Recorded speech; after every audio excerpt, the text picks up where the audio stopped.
Are you ready?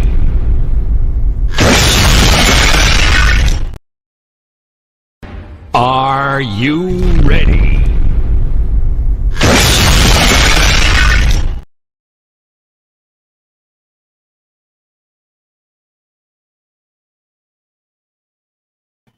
Welcome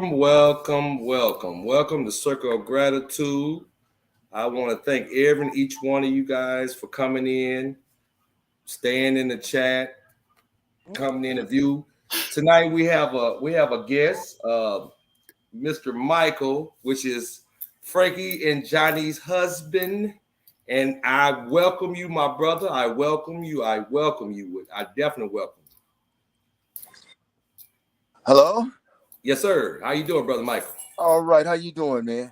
Oh man, my wonderful man. We welcome you, brother. We got brother Strick on here and myself, Shaq, and man, we welcome you, man, and glad you came in and you more than welcome. Anytime you want to come up here, man, this is what we do. We do positive content, man. We just do things on a positive note. We share, try to hopefully it would help somebody else, man. So again, welcome to the chat, man. Definitely welcome. Oh, okay. Well, thank you, man. Yeah, man. So we're glad to have you, brother Strick. That's my big brother right there, Strick. He's on there, brother Michael. So, brother Mike. All right. How you doing? Doing well, sir. Doing well. Good. Yeah. So man, we really love to hear your outlook and everything about what you're talking. And we share with Frankie, man, that definitely, man. When she shared with us that you would like to come on, man, and we would love. I mean, when I say love to hear your story or anything that you feel open to talk about, man, we definitely here to listen, man. So all right. So we're gonna give you the floor, brother. All right. I don't know, where should I start at? Let's see here. I don't know. I mean, I can ask you a question. I mean, we know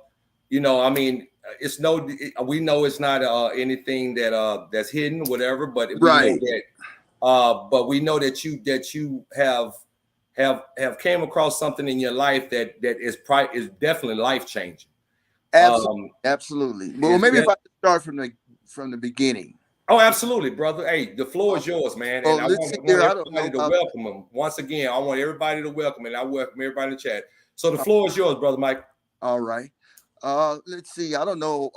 A while back, been a while back. I was hit by a car. And it kind of shook me around a little bit. Okay. So later on in life, I guess what I'm trying to say, I guess they turned into dementia, or I was diagnosed with dementia. And it has not been easy for me. You understand what I'm saying? I have a hard time, remembering things. It's just not a good disease to have, man. At one time in my life, I used to be smarter than the whip, if I had to say so myself, but a lot of things I can't do like I used to, man. It's a real drag, man. I have a hard time just remembering things, man. I'm married to my wife, and it's really hard on my wife, man, to your loved ones when you have something like this, because a lot of times you'll do things, man, and don't even realize that you're doing them, man, until somebody says something to you, And if you have a partner or a spouse, man, it's really hard on them, because they have to pretty much, take time out in their life to keep an eye on you and stuff, man, and it's a real drag, because, you feel like, somebody's always watching you, or somebody always has to watch you with this kind of disease, man. And you'd be surprised. My mother had dementia, so I don't know if that's hereditary or not, but I have it now, man. It's just, it's just nothing nice. Like I used to cook, I can't even cook nowadays, man, because I'll be cooking and I'll just walk off and leave the food cooking, man, and being forgot that I was even cooking it. That's not good, I leave doors open, or it's just, you know. Now I'll tell you one thing. Now, people that if you tell somebody that you have dementia, they'll look at you different. You understand what I'm saying? And I mean, really, if you used to look at me, I guess you couldn't even tell that I have dementia. But I really don't even like telling people that, because for some reason they look at you different, and just some days are better than others, like right now, I'm feeling halfway good. It's just the memory, man. Your memory has a tendency to go, and they say there's no cure for it, so they say, but they're working on it. So I don't know. I just I just take each day as it comes, man. It doesn't hurt or anything like that. It's just you commit to losing your memory, and it takes such a toll on my wife, man. You know, my wife takes care of me. You understand what I'm saying? I don't know what I would do without Pamela. We've been together for what? I don't know, for about 20 years. Well, 22 years actually. Hello? I'm listening to you, brother. No, you got it. Okay. No, we're still like I told you, we letting you get the floor, brother. I mean, we just giving you the floor totally, man. Oh, okay. All right. I just wanted to make sure somebody was there, man. I wasn't just talking just to be talking. Oh, no, man. No. We hear you, brother. Like I said, we just giving you the floor and let you speak, because we don't want to interrupt you anyway, because it's quite interesting, bro. Okay. So that's why we share. All right. Well, I appreciate that, man. Let's see here. I got two beautiful dogs, man, and I can't even, I used to walk my dogs up and down the streets, man. You know how it is when a man walks his dogs. Well, I can't even do that now, man, because I can't be trusted, man, because my wife, she thinks I'm gonna walk off with the dogs, man, and just leave them somewhere, and that's a bad feeling, man, when a grown man can't walk his own dogs. You understand what I'm saying? It's just really depressing, man. Sometimes I get really depressed too. That it brings on depression and stuff too, man. Because like I say, you always feel like somebody's watching you, man. You're under the gun or something like that. It's just not a good feeling, man. No. But like I say, I don't know what I'd do without my wife, man. And another thing, like I told you, sometimes people will tell you you've done something, and you haven't done it. You understand what I'm saying? And that's a hard pill to swallow, man, when somebody's telling you something like that. And it makes you mean too, because you can just imagine if somebody says something to you, and you haven't done this. You understand what I'm saying? And you get upset that when they take you back and show you what you've done, and it's really not that you're really mad at them. You're mad at yourself for doing something like that. You understand what I'm saying? It's just not a good thing, man. But so I try to do the best. Takes you out of character. I'm sorry. It takes you out of character. Not only makes you forget, but it takes you out of character. Oh yeah, completely, man. Out of character, man. It takes you to a place where you don't want to be, man. And it hurts. It hurts real bad, man, because you just like you can go to the refrigerator, man, like get you some water, man. You forget all about the refrigerator being open, doors and stuff like that. You know what I mean? And you think you be doing, you think you're having a good day some days, and it just be a mess, And like I said, it makes you mean too, man. Sometimes I can be mean to my wife, which I don't mean to be. You understand what I'm saying? Because it's one of those, did you do this? Did you do that? You know what I mean? Don't do this, don't do that. You know what I mean? I can't drive like I used to. None of that. I don't mean to interrupt you, but I personally am going through some similar things where you're not used to being able to do things physically in a certain way. Yes, sir. I can't drive anymore. I can't this, I can't that, because of some of the physical limitations that I have at this point in time. And and my wife is no longer with me. Oh, I'm sorry. So what's happened is that where you have somebody to remind you, I'm listening to you and I'm hearing that what's going on, and I'm like, wow, you know, I'm having some of those similar things happening to me, and there's nobody here, you know. So there's nobody there for you. I'm sorry. Yeah, so but it's different, you know what I'm saying? Right, So right, just right. listening to it, it's I feel you. Yeah, yeah. Well, you know, I don't know what I'd do without my wife. You understand me? Yeah, yeah, She's all I got. You understand what I'm saying?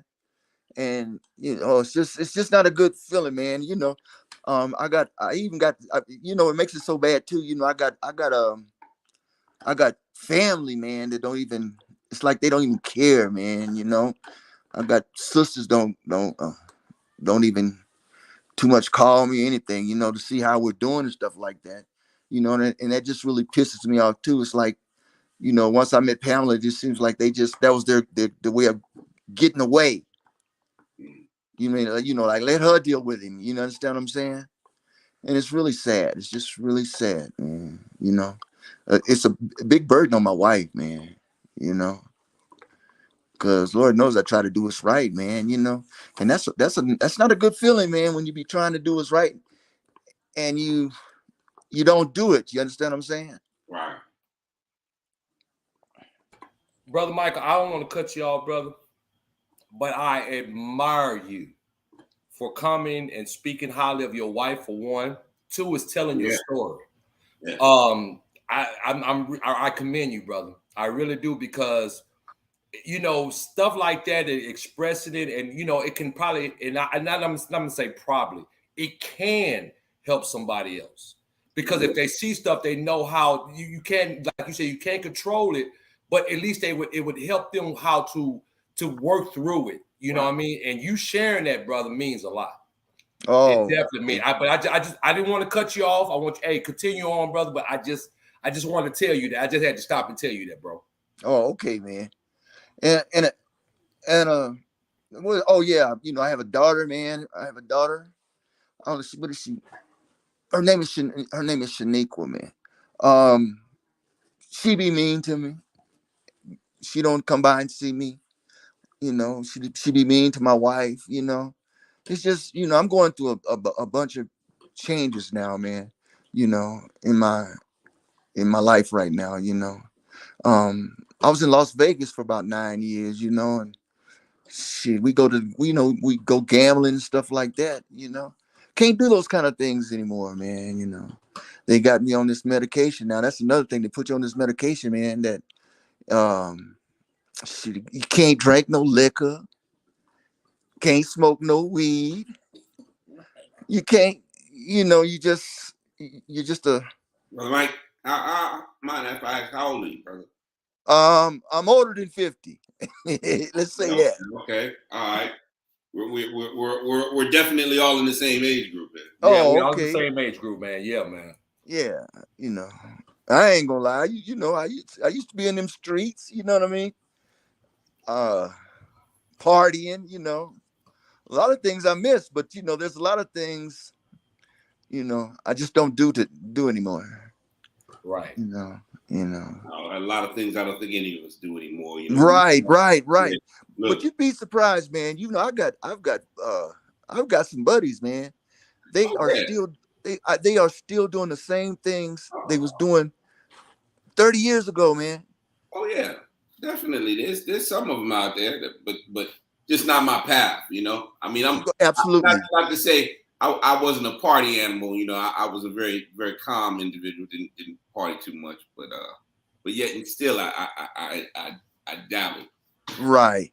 You You know, it comes a point in time, man, you know, where a man takes on, you know, to be a man, you know, you need to start taking on responsibilities. Right. And I've got some buddies, man. They are in the same, they're it's really sad, man, you know.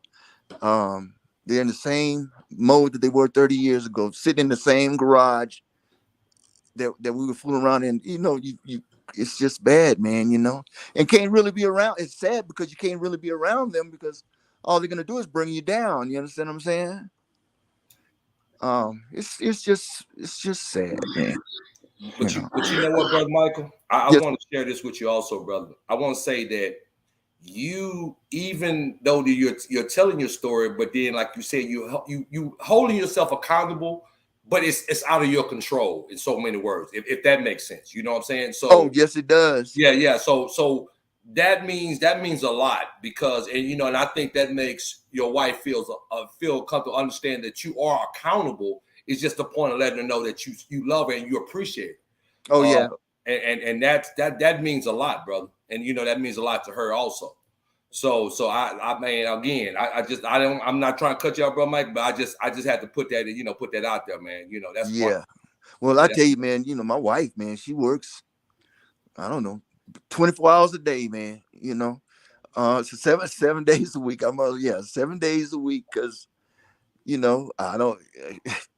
She has to keep an eye on me. That's what, remember I told you I feel like I'm always being under the gun. You know, she's got to always be worried about what I'm doing. You know, and I don't feel like she should be working that hard. You understand what I'm saying? Because I'm really not doing nothing. But you know, let my wife tell it. You know what I mean?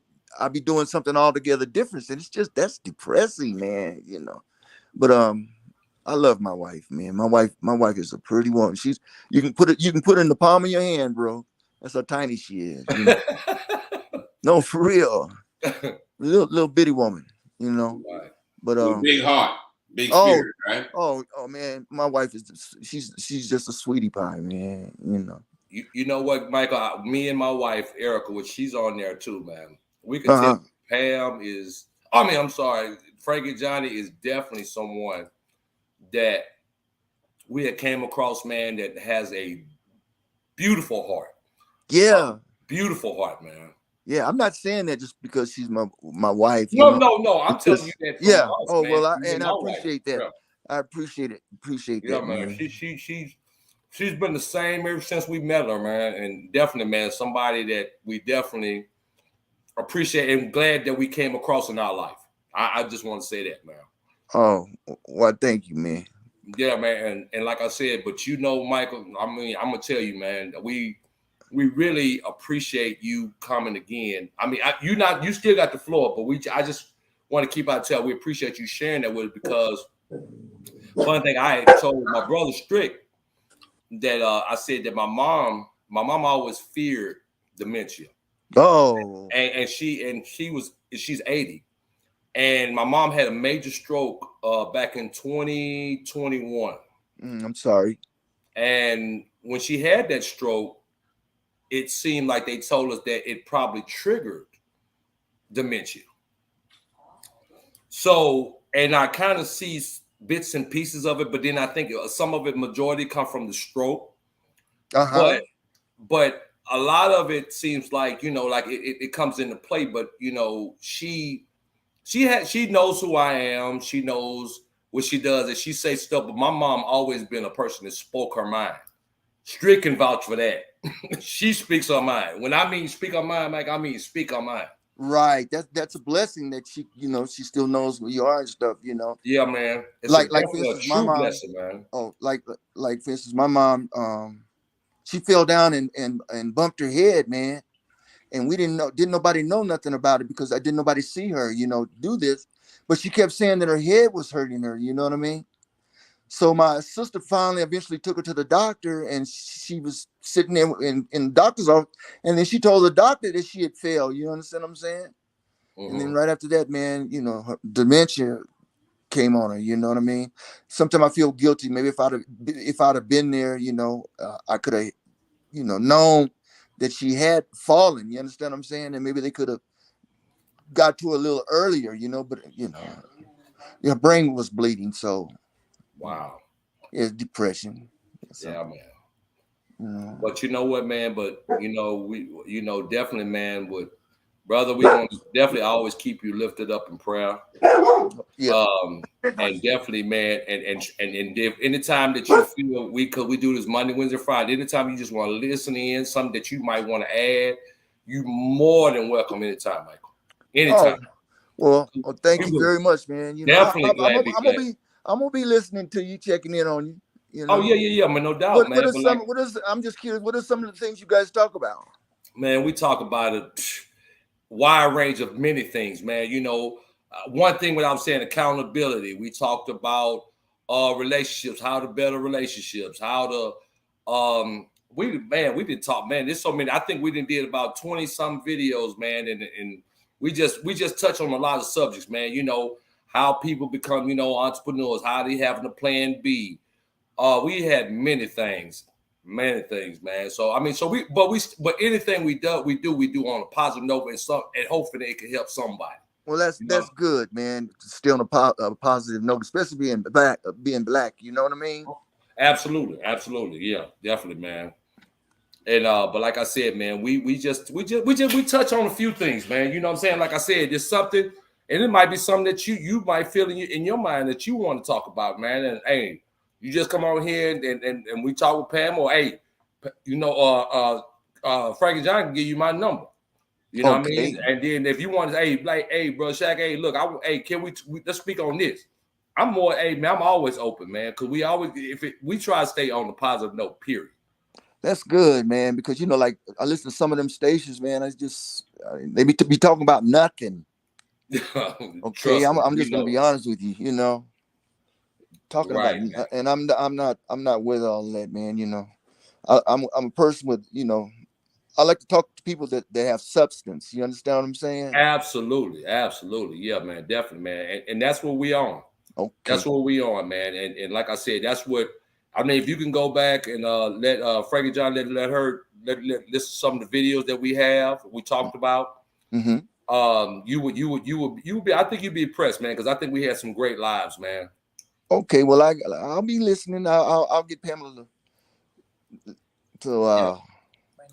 Frankie my brother. Hey, man, I have a brother on here, a positive brother. I see him, brother Robert Sales, man. This brother here, man. Oh my God. Oh yeah, brother. Would you? You want to hear something positive, brother Sales? Can you please come up here and just speak, brother? Please, I would just love for you to just get up here and speak. Then listen to this brother, man. If this brother come up here, man, you'll see what I'm talking about. Hold on, let me see. Hold on for a second.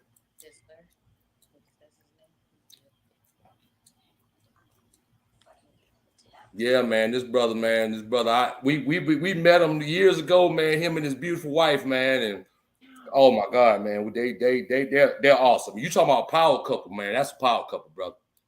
That's a power couple, man. Them jokers, man. Definitely a power couple, man. But yeah, brother Michael, man, we love you to stay positive, love to keep positive and encourage others, man, and that's what we're here for, man. Right. I think, like I said, we always catch positive things. Hold on for a minute, bro, Mike. My brother, Mr. Robert Sales. How you doing, brother? Can you hear me? Yes, sir. I can hear you loud and clear. Can you hear me? Yeah, I can hear you. Hey, Stacy. Hello? Can you hear me? Yeah, I can hear you. Hey, KC, would you mute your mic for a minute? Let me see if that's some kickback real quick. My mic is muted. Oh, I'm sorry. There it is. Hey, brother, hey, you have two windows open? Brother Rob? Yeah, I do. Close that TV. Yeah, because I think if you got the YouTube and then you have the StreamYard open together, it's gonna echo. Okay, let me close that one. Okay, how about now? Oh yeah, loud and clear. I don't know, and that still got a little echo. It's still echoing. Yeah, I just clicked on the link. And I just closed out the YouTube part. I don't know. Maybe let me see if I guess everybody mute their mic. Everybody mute their mic and let's see if that'll work.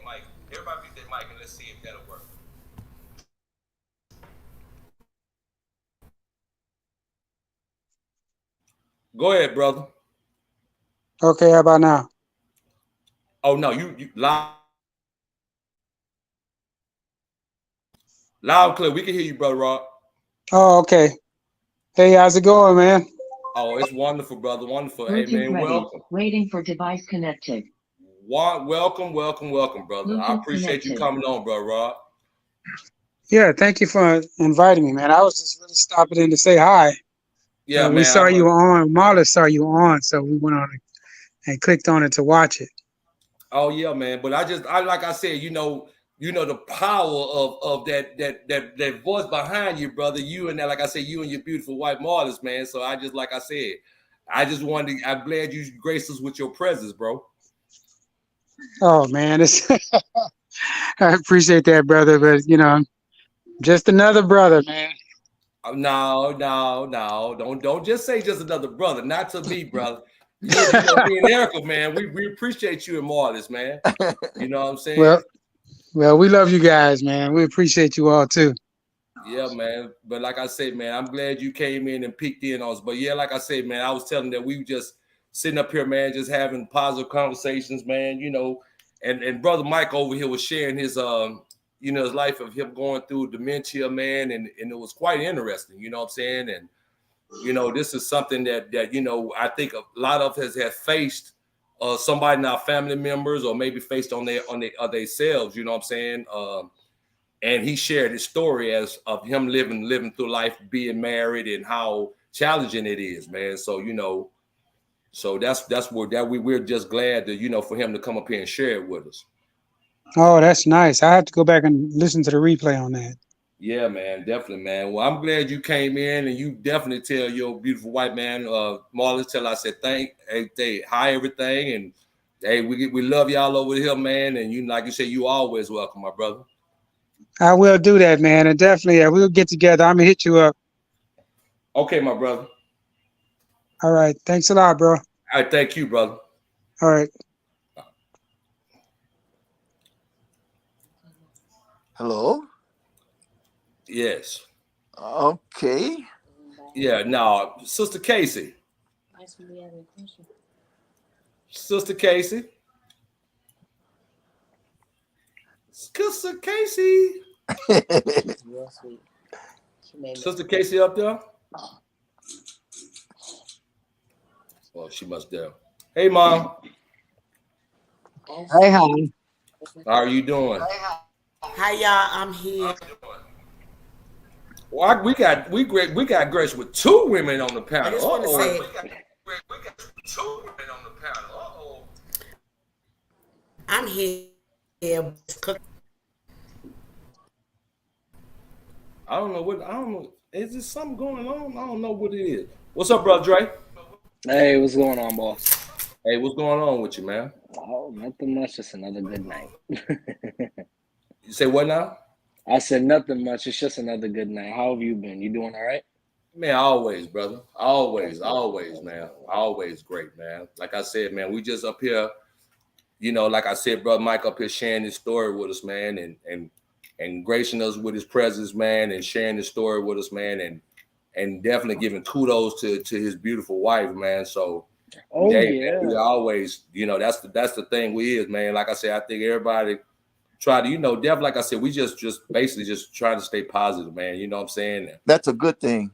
Oh yeah, absolutely. Yeah. It was hearing his story was it was like just listening to how it can affect your life, and just the fact that he's been with his wife for I think he said 22 years. It's like the fact that she still sticks by him and makes sure that he's good, and it's the fact that like he's still able, even with dementia, he's still able to express his love and his gratitude and his gratefulness, like for his wife. Like that was a very touching story, and it was wow. See that, brother Michael? See that, brother Michael? See how you touch somebody's heart already, brother? Yeah. Yeah. Well, I appreciate the compliment, man. Yes, sir. Because I tell you, it's not easy, man. You know. I can only imagine. Oh yeah, man. Shoot. I'm sorry, I didn't mean to cut you off. No, go ahead. Go ahead. I was gonna say, my grandmother, she had dementia as well, and you know, when you were, you know, telling your story, it's pretty wild how there were so many.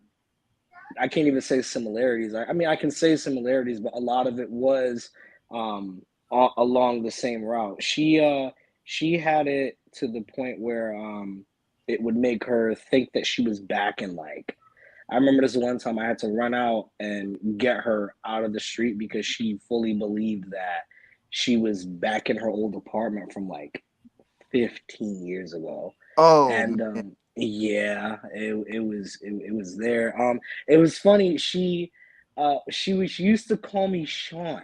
She would call me my older cousin Sean anytime I would see her, and I would just kind of at the beginning I would say, hey, no, this is me, it's me, and then after a while I just kind of thought to myself, well, if Sean is such a happy thing that she can remember even you know, while having dementia, at the end of it, I just rolled with it. She'd say Sean, I would just respond, I'm like, hey, what's up, this and that, and just seeing her light up and smile was nice. But it's rough. I don't know what it's like to have it, but I had a family member that had it, and all I can say is blessings to you, blessings to your wife, and just, you know, stay positive. You got real love in your life, and that's something that not a lot of us have. So I really Wow. appreciate that, man. Wow, that's powerful. That's powerful, young Yeah. brother.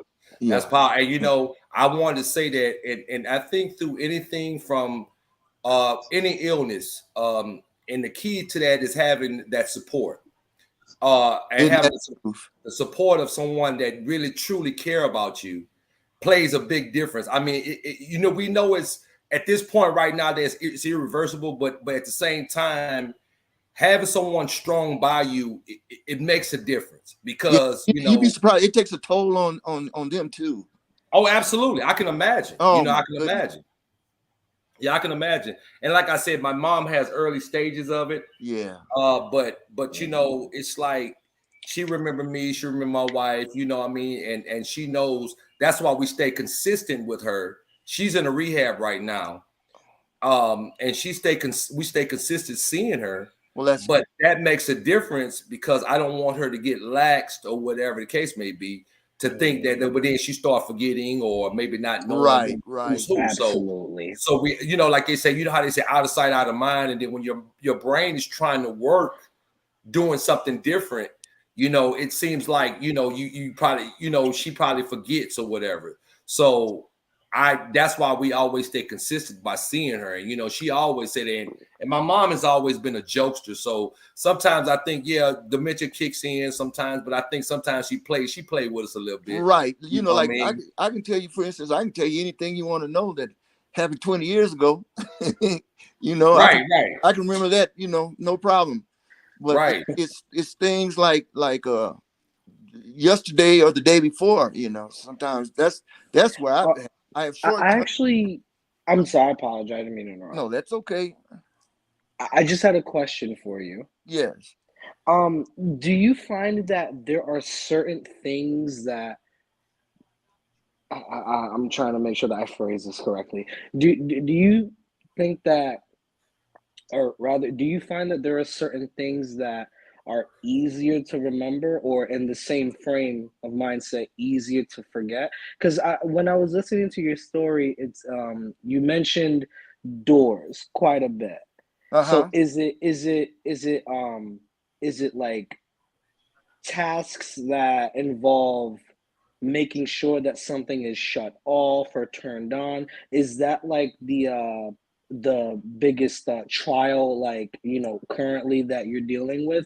Or... Yeah, I have to always be checking myself. Mm-hmm.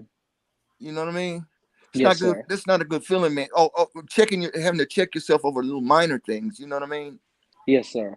You know, that's not a good feeling, man. It's just it's not a good feeling, man. You know, you have to make, you know, you have to make sure, you know, you just have to pretty much try and keep up with yourself. You know, what's you think is easy for you can sometimes be very hard for me. You know. Roger. But you know, Michael, I'm gonna say this, and I wouldn't cut you out, Dre. My apologies, brother, if I felt like I didn't try to cut you out. No. You know, I think a lot of things with us, I think as men, you know, because my father, when my father was living, it was like he was so used to doing things independently and doing it well. And it was he would get angry with himself because he couldn't do it. And sometimes, like I used to play a lot of basketball, but because of my knees and playing ball so long, I kind of get discouraged a little bit, you know, because I can't go out there and play ball like I used to. Okay, well, that's the same feelings I have. Right. So that's what I'm saying. So I get, so basically what I'm saying, I get what you're saying, but not on your level, but at the point of it's challenged to many of us. Like my boy, like my big brother said, he can't drive. That's frustrating because you're so used to being independent. Oh man. So and I think some of that might come with frustration because of that you can't do things you used to do. Yeah, and then it's hard on my wife because she thinks in return she thinks that I'm mad at her. Right. Do you understand what I'm saying? And it's not like that at all, man. It's just I'll be mad at myself, man. That's my point I'm making. That's the point. I'm telling you, brother Mike, that's the point, exact point I'm making. Because that's what I'm saying. I'm letting her know that it's not her. It's, you know, it's I'm saying as men, we get frustrated because we can't do things we used to do. Right. You see what I'm saying? So you know, don't take it, basically not to take it personal. You get what I'm saying? So that's why I was saying that, really. Yeah, I understand. Yeah. I can see how that can be a challenge too. Oh man, you wouldn't believe it, man. Like in regards to yourself and in regards to your wife, I can see how that can be quite a challenge to overcome, because at the end of the day, it is true, as men, you know, as a man myself, I'm used to doing a lot of stuff on my own. Like if I gotta get something, do this, do that, I'm just used to doing it by myself. And to have to now, oh hey, before I do something, I gotta ask, I have to rely. I myself would get frustrated. And I'm not even speaking in the terms of having dementia. I'm just saying, like, if I were to break my leg and now I can't drive, I can't walk, I can't do this, I would get frustrated at that. So I can imagine that's very depressing. Yeah, I can imagine that on your level. You know, like last summer I went out to the backyard and I started digging me a garden. You understand what I'm saying? Yeah. And Pamela got up and she see me out there digging a garden. She says, "Well, what are you doing out there digging up the yard and stuff, you know?" And my intentions was good. I mean, you know, but explain that to her, you know. Then in return, you know, she got mad, talking about she's gonna call somebody because I'm out there in the backyard doing something like, oh, it was just because it was in the dark, you know. Hey man, I felt good about what I was doing, you know, but it's just hard for me to explain to her that what I was doing, she couldn't understand why I was doing it in the dark, you know. It's just something I felt like doing, man. Yeah, I think it comes with a lot of part of. I also say I think it's more of a limitations. Right. Yeah. You're being limited to what you know what you can do. So I think that plays a big part because, like I said, I see a lot of cats. I see some cats my age still playing ball, and I'm thinking like, man, my knees bad, man. I can't go out there and play because I used to I love the game. Yeah, I love. You know what I mean? Too, and it's like, you know, you looking like I go out there for a hot minute. I might go shoot around a little bit, but as far as me just really just getting into the, because I'm competitive when it came to that. So it's kind of it's challenging to me too, man. So I get it where, you know, it's still not, like I said, not to your level, Michael, but at the same time, but I still commend you, brother, because you still attempt, you try. Yeah, you know what I'm saying. And you don't stop trying me. Yeah, you can never stop trying, bro. Definitely, man. And like I said, man, I admire you 100%, bro, for again coming and sharing your story, man. Well, I admire you too, man, for giving me a chance to talking about it, man. You know. Like Like I said, it makes you, like I say, man, it makes you mean. You be frustrated. You don't want to be around. You don't want to really be around nobody. You understand what I'm saying? right. I don't know, man. It's just not a good thing, man. I just have to just try and take care of myself, man. Absolutely, man. But like I said, though, man, but you sharing that, man, like I said, I mean, I'm gonna say this, man, and everybody can vouch for that, man. Like I said, I can say this, but I believe God has last say so. So absolutely. We say that, what man says, but we have to believe in what God says. So no doubt about that. Yeah, man. So that's where, we have to believe, man. Like I said, what they said was what man said is not reversible. God says different. Oh, isn't that the truth? Oh, so sometimes you guys talk about the Bible and stuff, huh? Oh yeah, man. Yeah, we always, we talk about we share that word, bro. Like I said, man. Okay. Like I said, I have a lady appearing, as she called it on her channel early, seasoned lady on here, Miss Casey. She definitely gets on there, and she's very a true believer. Oh, really? Yeah, man. Yeah, man. She, and you should get on her channel and listen to her also too, man. Like because Frankie and Johnny get on her channel also, man. She's awesome, man. She's awesome. Okay, I'm about she's to listen definitely to her. awesome, man. So she definitely share that word, man. So yeah, that sounds interesting there. Yeah, man. So like I said, we always, because we know without him there's no us. You know what I mean? Oh, ain't that so I have to definitely give him, and like I said, and Michael, every time I in my live, I always in my live with a prayer. So I never, I've been doing it. Been doing this about 3 weeks, maybe a month, a little over a month. Uh-huh. And every live I end with a prayer, man, because because I want people to receive what we say in a positive note. Well, that's good, what I mean? Man. Yeah, man. So but if you come on with an open heart, man, believe me, something's gonna touch somebody. That's why I say when Brother Rob was on here, man, he has a ministry, man. It is awesome. Him and his beautiful wife, man. When I tell you, they have a awesome, and he's been doing it for years, and they're steady growing, man. So if you find him, I don't know if Brother Rob on here, he if he could share it in the chat or something, man. What his site is, whatever. And you can follow that brother, man, because he gets on there and he's speaking. That's also anybody, anointed poet, man, and he did poetry, man. Spiritual poetry, man, and bro, it'll blow your mind. Yeah, I like listening to the word, man. As long as it's coming out, Oh no, they give it. They've been true to it. Long as we've been knowing him and his wife, they've been true to that word. So yeah, definitely, man. If you you know what I'm saying? So if you definitely want to follow like an anointed poet, hey, Rob, can you share your site or share your Facebook, man, or something, man, so they can follow you also, man, if you will. Or if I do it, I can definitely. We broadcast on YouTube. Oh, okay. So he broadcasts on. What's your channel name? He probably can show it. He can share his channel if everybody can see it. That's why I'm trying to find his channel. If he put his channel in the chat, then I can get it out the chat. Yeah, Pamela says she'll get it out the chat.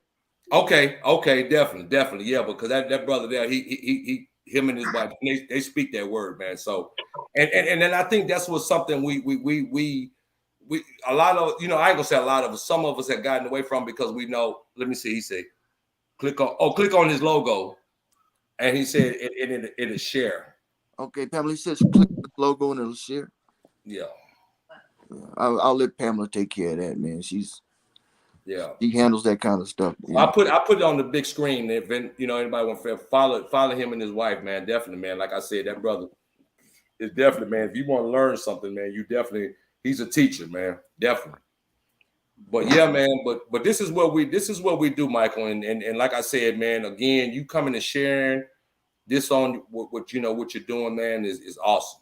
I mean, I can't say I thank you enough, man, because when we were all more excited about hearing your story behind it, man, because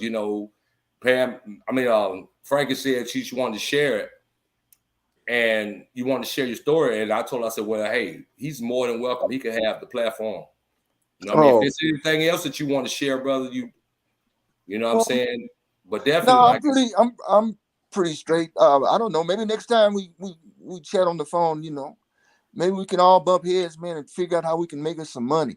yeah, I understand. You know what I mean? I'm always down for that. You know what I mean? Right. I understand, brother. I understand. Yeah, man. But yeah, man. But like I said, I want to tell y'all again, man, please follow Anointed Poet, man. Please follow that brother, man. Because like I said, him and his wife, they bring it, man. If you want some spirit, you want to move, definitely. Oh, okay. Erica shared it. She shared it in her she shared it in the chat. Okay. Oh, okay. Well, I just wanted to ask you guys, does anybody have any questions they wanted to ask me before? Yeah, anybody want to ask questions? Dre, you got any more questions about it, brother? I don't think I have any more questions. I mean, I guess like the only question I would have is, what do you believe is, the next move forward? I guess is what I would ask. I don't know, man. I'm gonna be honest. That's a hard question, man. That's a real hard question. That's a good question, but it's a hard question because, you know, right now in this point of time, man, I'm just trying to keep my sanity. You understand what I'm saying? Yeah. Or, you know, trying to keep from going into a shell. That's fair. It might be a hard question, but guess what, brother? That's a fair answer. It's a fair answer. I wish I could tell you more, brother, but it's just, you know. That's a good answer. I understand. You know, it's not a good feeling, man, you know. Mm-hmm. I mean, I can talk about a lot of things, you know what I mean, but it's just, you know, it's just a memory. It fools with your memory. That's about all. But you know, the most amazing thing I found about my mom, even going through her stroke and everything, out of everything she might forget, you know, one thing she don't forget. What's that? That word. Oh, well, that's a blessing. Bruh, she recites her verses. She praises. She glorifies. She has never once forgot about God. And she said, God is so good to me. She always says that. And, you know, because I can share a story with my mother about my mother. My mother has had 2 heart attacks, defibrillator. She's had cancer. She's been in remission for 32 years now. She had a double vasectomy. She had COVID. Now she had a major stroke that they told her that nobody would ever. They said people usually don't survive those type of strokes. Bless her heart. And she's still here. So, but out of everything she might forget. But you know, really, honestly, I see things coming back to her. She remembered, and like you said, how it's ironic when you said that about you remember stuff 20 years. She remembered when I played middle school basketball. Yeah. And she quoted everything that went on in that game that day. Well, see, she must have short-term dementia. If she can remember way back then, you know. Yeah, see, that, I'm pretty much like that. I can tell you anything you want to know even when I was back in high school and stuff, you know. But it's just like today, you asked me what I had on or something, what color I wore, something like that. I couldn't tell you to save my life, man. Right. You know, and that really pisses me off because, you know, sometimes people ask you questions like that. Right, you know? right. Like, what did you eat? What did you eat yesterday? Man, I don't. You know, that's back to that frustration again. Right. But like I said, I just think that happens with us, man. As far as that, man. Like I said, us being men, that you know, right. If we limit it to anything, man, you know, and it's our ego by nature. It's not a bad thing. It's just us as men. Absolutely. You know what I mean? And you don't never want to feel like you limited to, you know, because I don't try to fool myself, think I can do stuff I did 30 years ago. But absolutely. At the same time, you know, you kind of see people around you and you be like, wow, man, they still doing that? Because I have a friend of my partner, a good partner of mine. He still go play softball, and we all the same age. Ain't that You know what I'm something? saying? So, you be like, wow, man, I wish I could keep doing that, but it is what it is. But I'm just grace by God's grace, man. I'm still here, and I can say I don't take no medications. I don't have to take nothing for blood pressure. I don't have to take none Oh, of that. that's a blessing, man. So I think that alone is a blessing. Yes, You know what I'm yes, saying? sir. And my wife keep me on my toes. Well, that's good, man. My But wife see, keep me on my toes, man. I used to could fall down and get up. Shit, when I fall down now, I have to just sit there and just make sure I ain't broke nothing. Yeah, you lay down for a minute. That's normal. Yeah, man. It's normal. Yeah, man. Get in the car, get out the car, get in the bed, get out the bed, get in the shower, get out the shower. Oh yeah, man. I have to be on my P's and Yeah, Q's, man, because anything like to jump off. Make sure you're holding on to what you're holding on to when you're going up the stairs. Oh man, the other day I slid all the way down the stairs in the backyard. All the way down the stairs. Yeah, well, I do that on occasion, as we were talking earlier, brother, I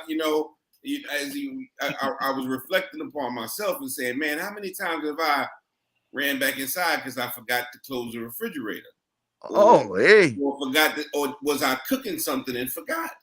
Well, it's not that's cold blooded, man. When you're cooking something, when you're cooking something and you forget, and you be sitting downstairs watching TV, and wife will say, go, man, wait, hold up, wasn't I doing something?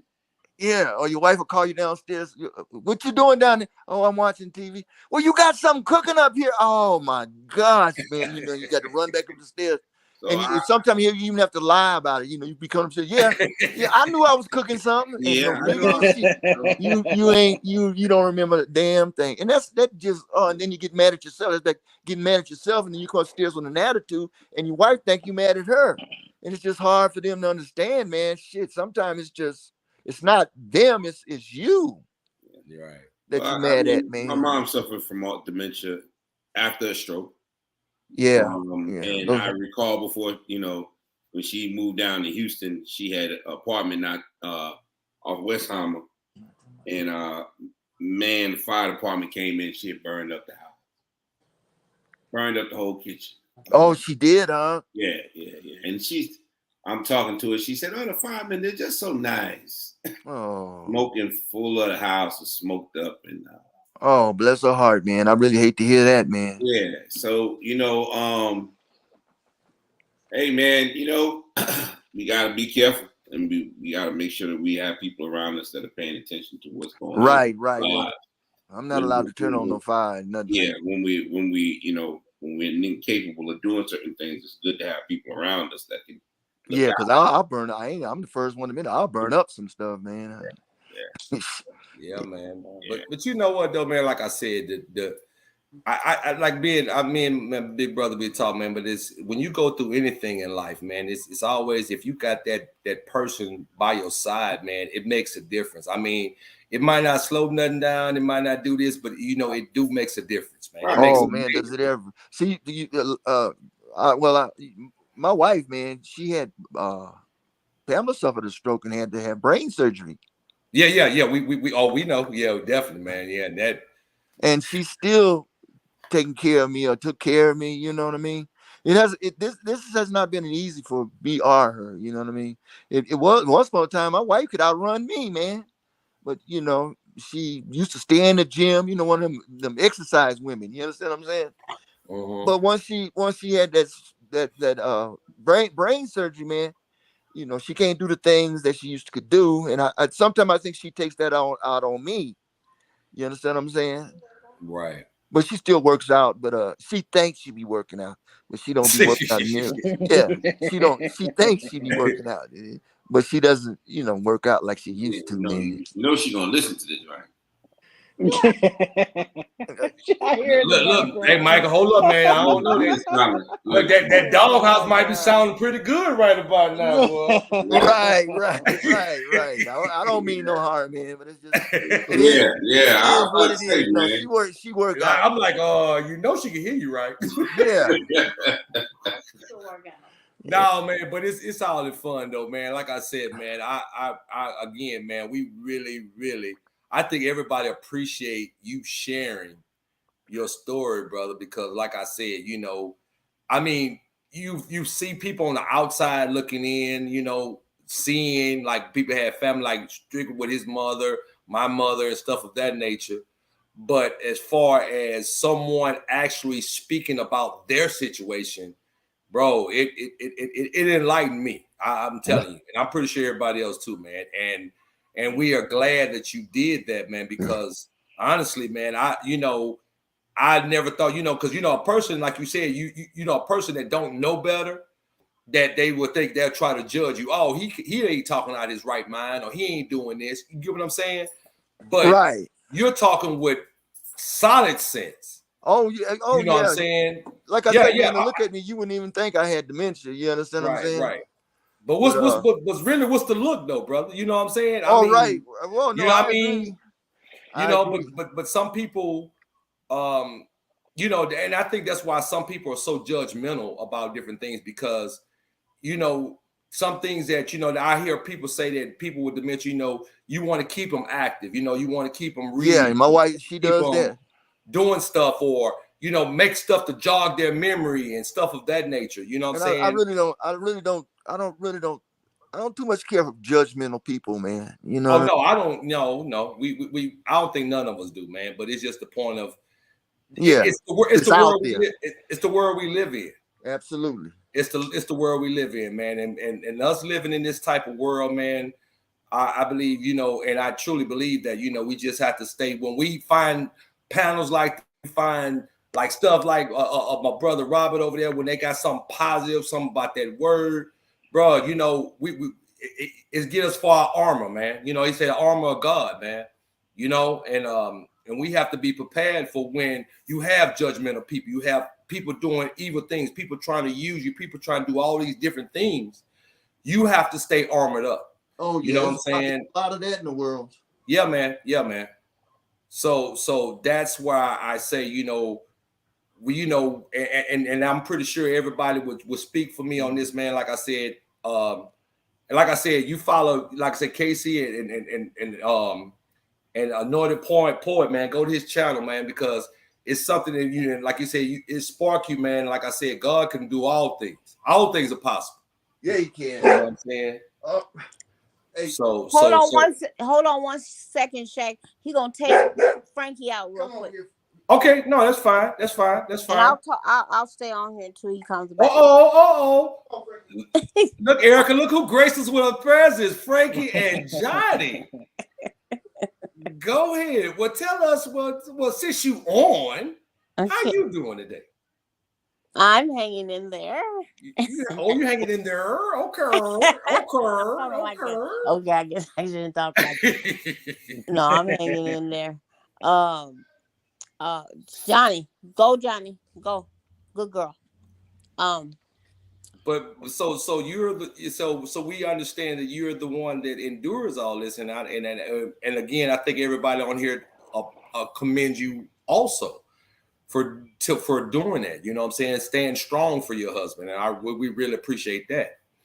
Yeah, and it's not easy. Trust me. Oh, I understand. It's a very hard job, y'all. I wouldn't wish this on anybody because it is very stressful. I work 24 hours a day, 7 days a week. Plus, I make calls for this other place. I don't really. I do it because I want to do it. But because I used to be a leasing agent and I used to be in real estate. I gave up my career to take care of him, and I really enjoy doing that. And I did it I still took care of him, and then I just worked part-time, but it wasn't working out because I would come home and then I would smell that he had cooked and there's something burned and stuff like that. So the doctors told me, you know, you're going to have to stay home. You're going to have to do either or. So I had no choice. And I did enjoy what I was doing, but I had to give it up. I still do it, but I don't do it outside the house. So, and I just do it very, very little. So, because my focus is more on him. And I'm trying to get some help to help me. I'm trying to get somebody to come in here and help me now because it is taking a toll on me.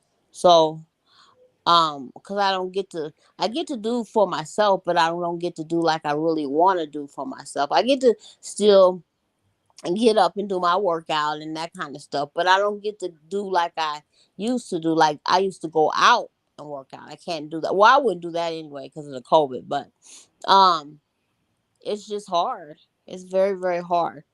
And sometimes I'm not gonna lie, I be wanting to walk away. But it's he is my husband. Nobody else is gonna take care of him.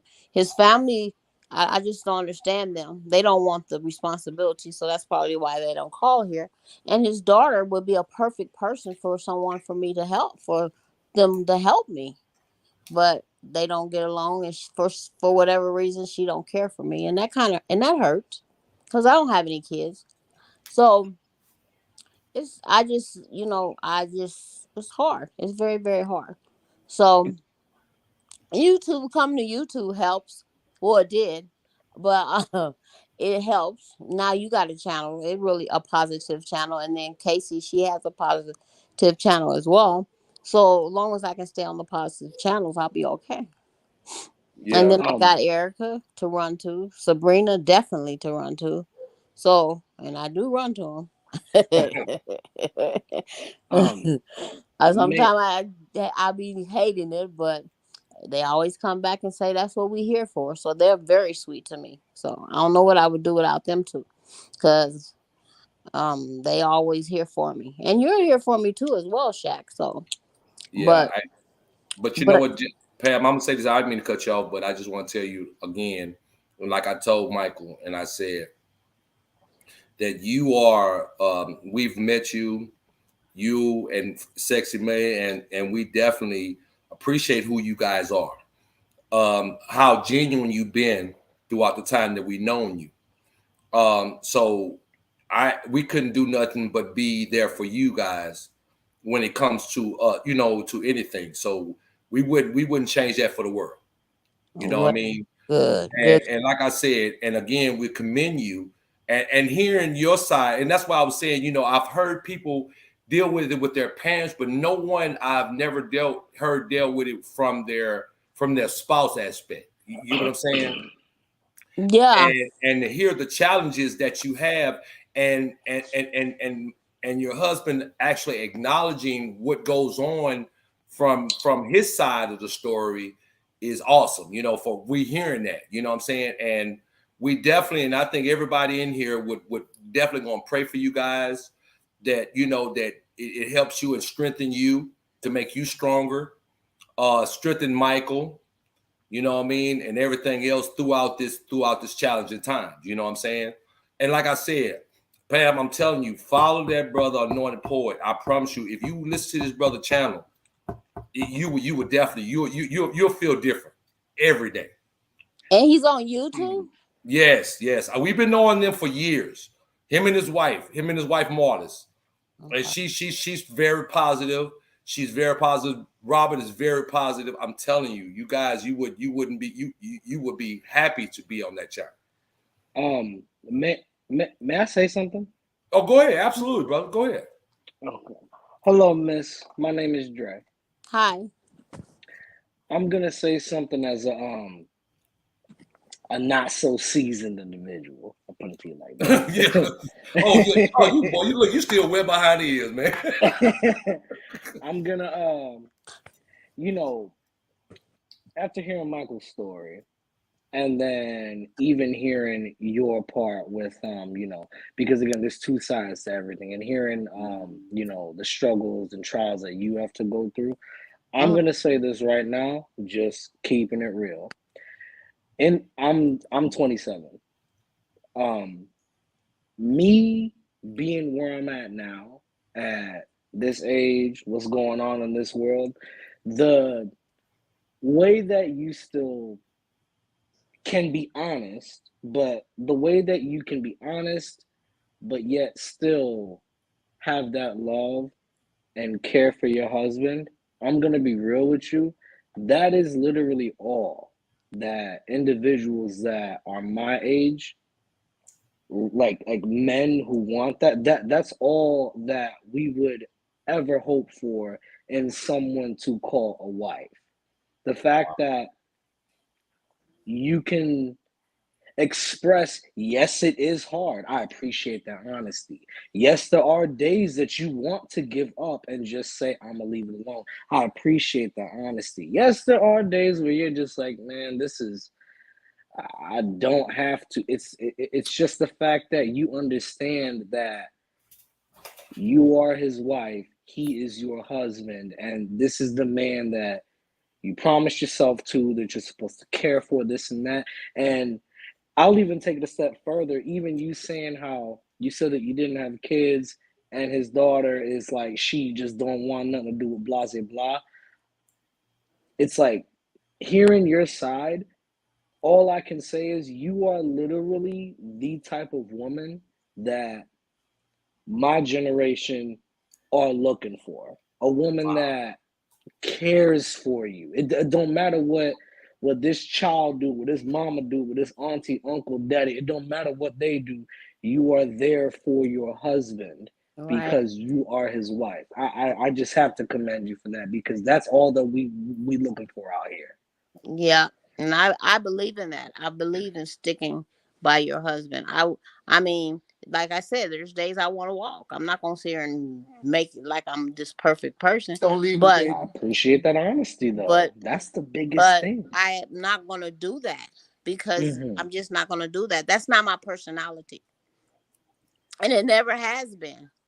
Okay, it's just I always been like that, and I don't have to stay here. I mean, I could go out here and do different, but I'm not, because I've been married to him for what, 22 years. Well, I've been with him, married to him for 7 years, but we've been together for 22. So it took me a while to marry him, but Mm-hmm. I did hang in there. And don't get me wrong, I would love to have a relationship with his daughter, but she Mm-hmm. can't. I would love that. That would be perfect. But she just won't come around. So I I just, it's not, My daughter needs her behind whipped. I have to put that in the Lord's hands. Okay, just simple as that. I have to put that in the Lord's hand, because one day she's gonna have to come around. She's not gonna have a choice. Mm-hmm. So, it's just gonna be like that one day. And what makes it so bad, I can't believe that I raised her, raised her to be acting like this, man. I mean, he's did really good with her. I just, sent her to school. Everything. So I don't understand. But like I said, I have to put that in God's hand, and I do appreciate you giving me that compliment, because you're right. Because there are men out there that's looking for women like this, and they're hard to find. I mean, I'm not trying to put myself on a big pedestal, but if they are. I'll be the first person to raise my hand and agree with you. Here I am now. Look, I'm finna give my wife her kudos. That my wife like that. Nah. No, Yeah. I'm kidding. Erica's like that. Yeah, Erica's a very good wife. Good women are hard to find. Absolutely. I mean, real hard to find, especially in this day and age, man. Because sometimes when a man gets sick, a woman walks. She can't do it. Mm-hmm. That's true. She can't do it. She can't do it, especially in this kind of case. It's very hard. It's very, very, very hard. And I just have to think of ways and jingle ways how to work around that. And I also get support from support groups. I go to support groups and listen to support groups.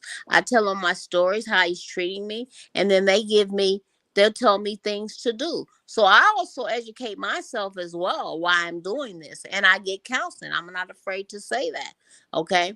Because people think they don't need counseling, but they do, okay? Because that's why everybody's out here acting the way they're acting, because they don't have counseling, and counseling helps, and support groups help. So I do all that to learn how. I had to learn how to be a caregiver. Because I didn't go to school to be a caregiver. I had to learn that myself. So I went out here and I looked around and found places and did all that to learn how to handle him. But it's still hard. The biggest and best, I didn't mean to cut you off, man. Yeah, it's still hard. It is still hard because I have to learn from this, and I'll call Erica, I'll call Sabrina. I get different opinions and what to do and stuff, and they give me very good opinions, or they'll tell me this, they'll tell me that. Well, our girls have our own little secrets, but hey, but I had to put that in, but they help me a lot. So I'm still here. so we're still here, but it's hard. I think the word of the night, with the entire story and everything, I think the word of the night would be, and I love this word, it's a very attractive word, the word effort. Putting in the effort. That is all that any man or woman could ask for. So once again, I thank you for doing that. No problem. Me too, baby. And here's Michael. He's here too, so he's still talking too. Well, thank you very, very much. Yes, ma'am. Well, again, totally appreciate you, Frank and Johnny, that you shared your story, you shared your side from it, and Michael is glad to have you. I mean, I know he appreciates you, even through these challenging times.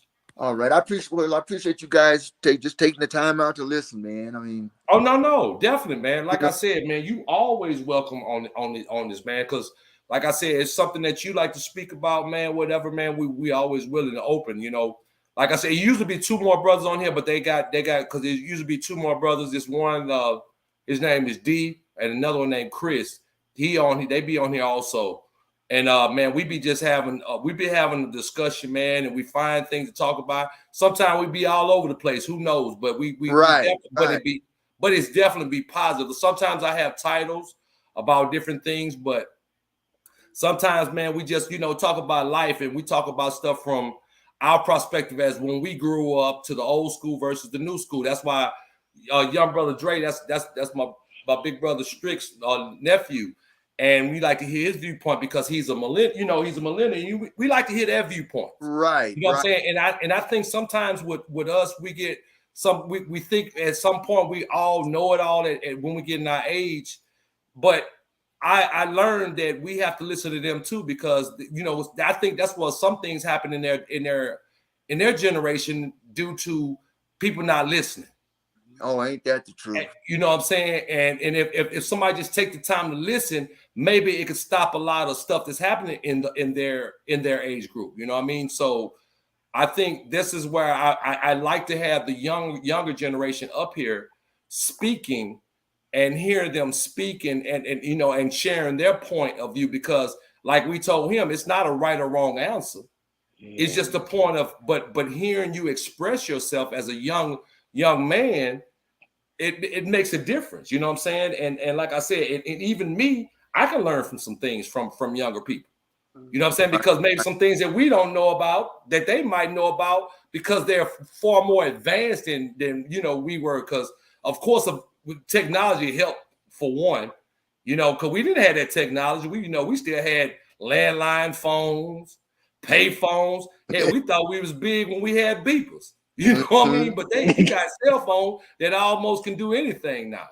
So I mean, it makes a difference, man. And I love listening to younger people, man. It really light, especially when you hear young, intelligent young brothers. You know what I'm saying? I love to hear that. And they're some very intelligent young brothers.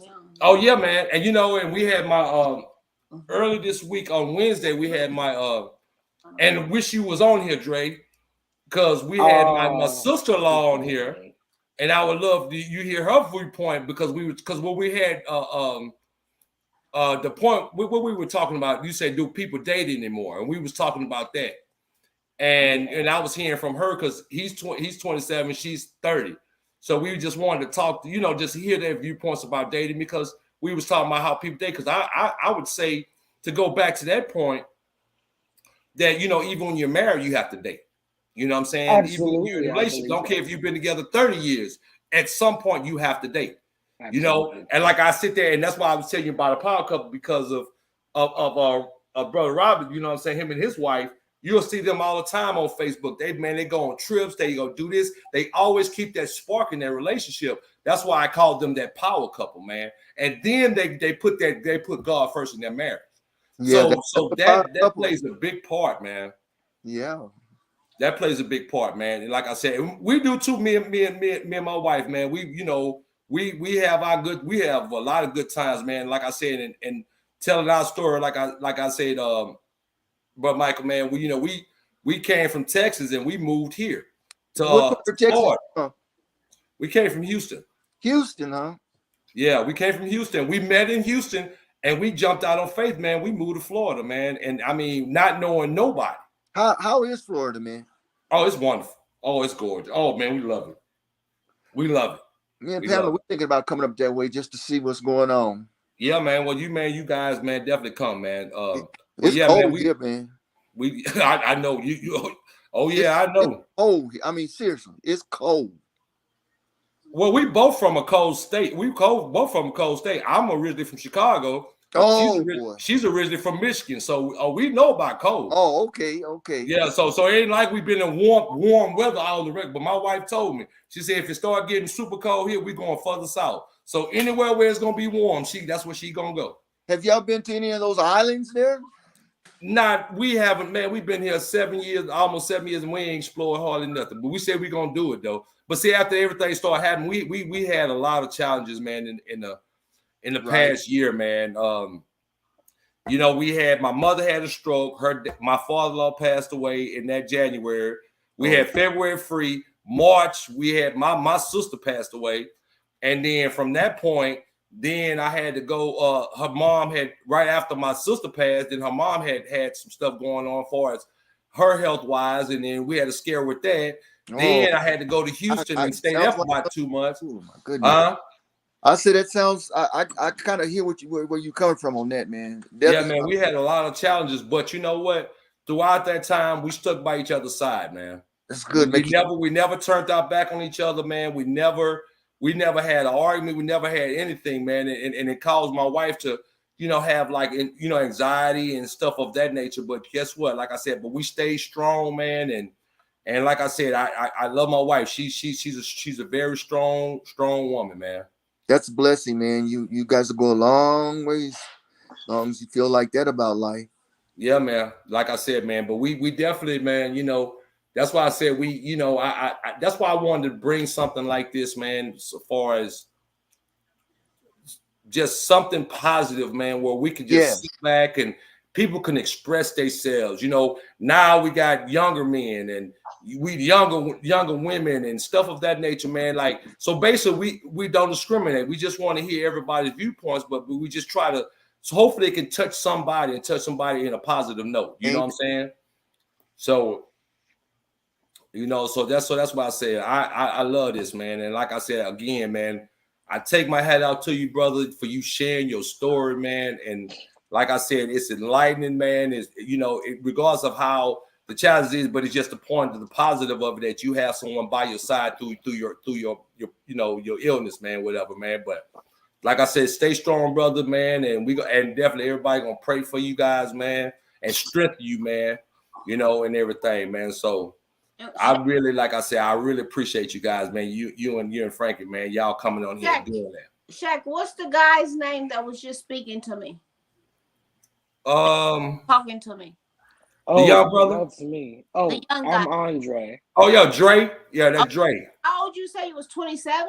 Yes, ma'am. You'll find a good woman. Just I appreciate that. Thank you. Well, you looking for a woman, man? Not right now.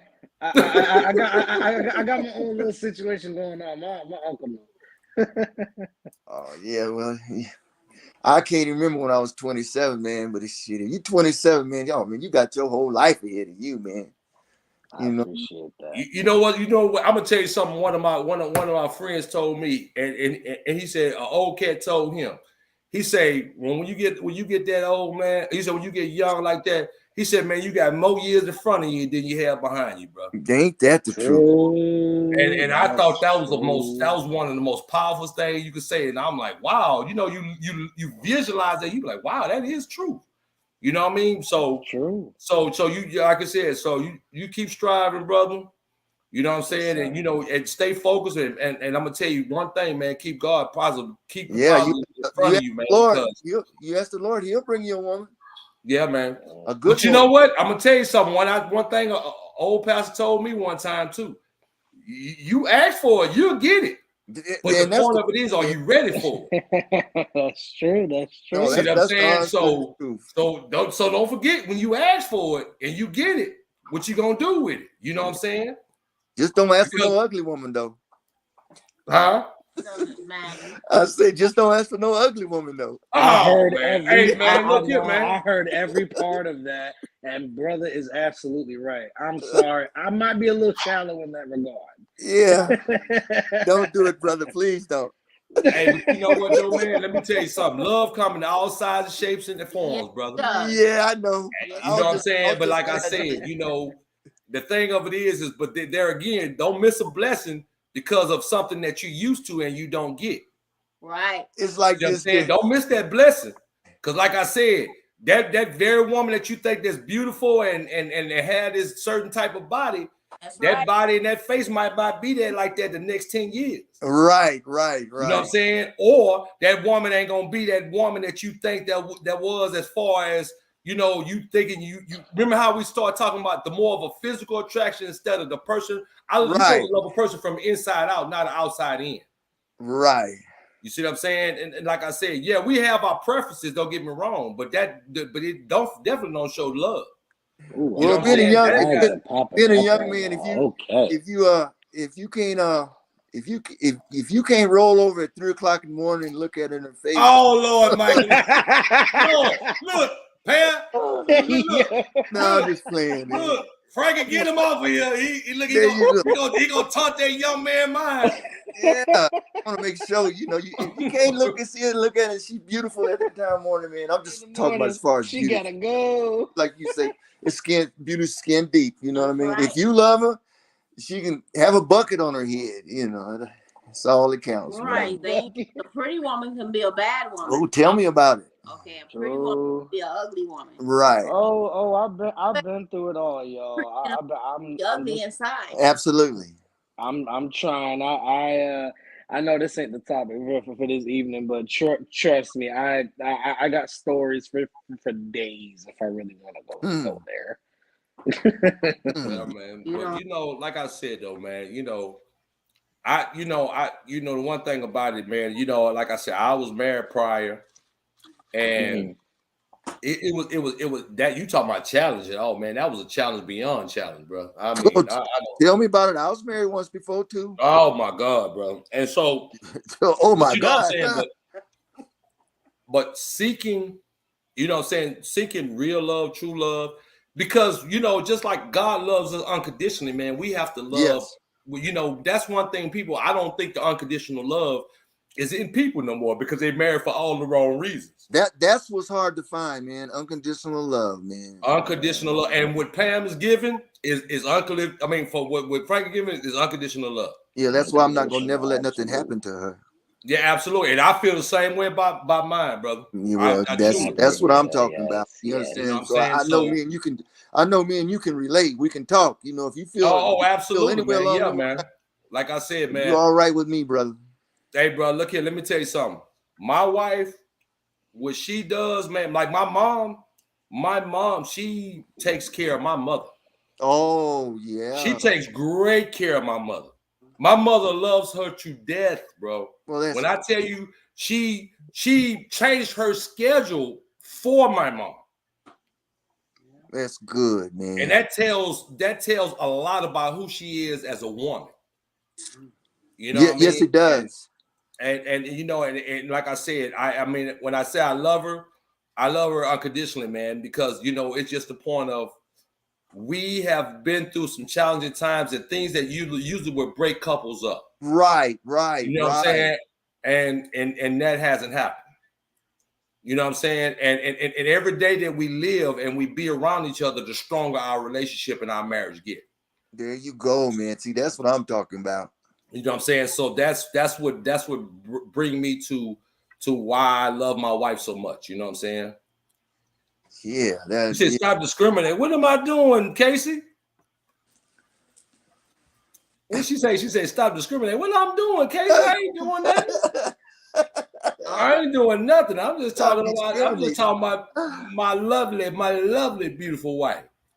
Oh Man, that's really ironic, man. My mom, before she passed away, I brought her home to meet my mother. I brought Pamela home to meet my mother, and that's something I didn't do, man. I'd be out there fooling around with them women and stuff, but I never bring no woman home. You know what I mean? To mama to meet, But I brought Pamela home, and my mom called me to the side, and she says, "You make sure you take care of her, before she passed away." So, just kind of sounds like what you're telling me. Your wife taking care of your mother.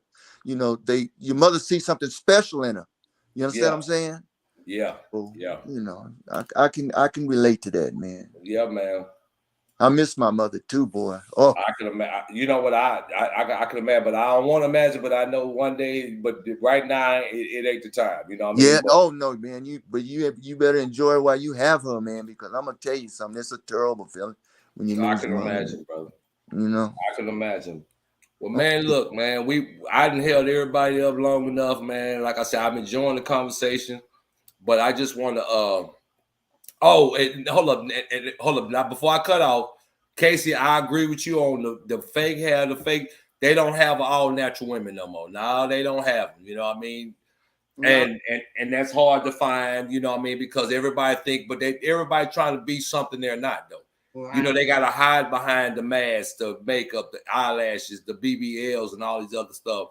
I agree with you on that. You know what I'm saying? But that's why, real men know what a woman is, and it don't take all that extra stuff. No, it don't. You know what I'm saying? Some of that stuff do help, though. Oh, Michael, man, you're killing me over here, man. You're killing me. No, I'm not. Yeah, I'm not wearing no makeup, but I'm just saying, some of them women, it helps, but But when you take it off, what happens? Well, I don't know. Okay.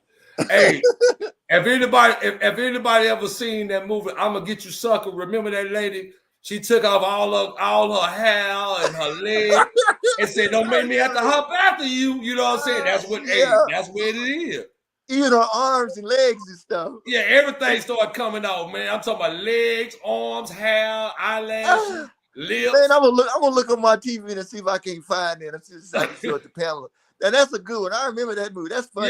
Yeah, man. And that's what remind you, if you think about it, if you kind of look at everything now, I mean, it was what I'm Gonna Get You Sucker came out in the 90s or the 90s or something? Yeah, that's with that Dolomite and stuff. Yeah. Yeah, you know what I mean? That's what I said. So I'm Gonna Get You Sucker. Who was in there? Was Jim Brown or was it Eddie Murphy in there? It was Jim Brown. Okay. It was Jim Brown. It was Shaft. The dude played Shaft. There you go. The Wayans brothers. I gotta laugh, man. I remember some of them.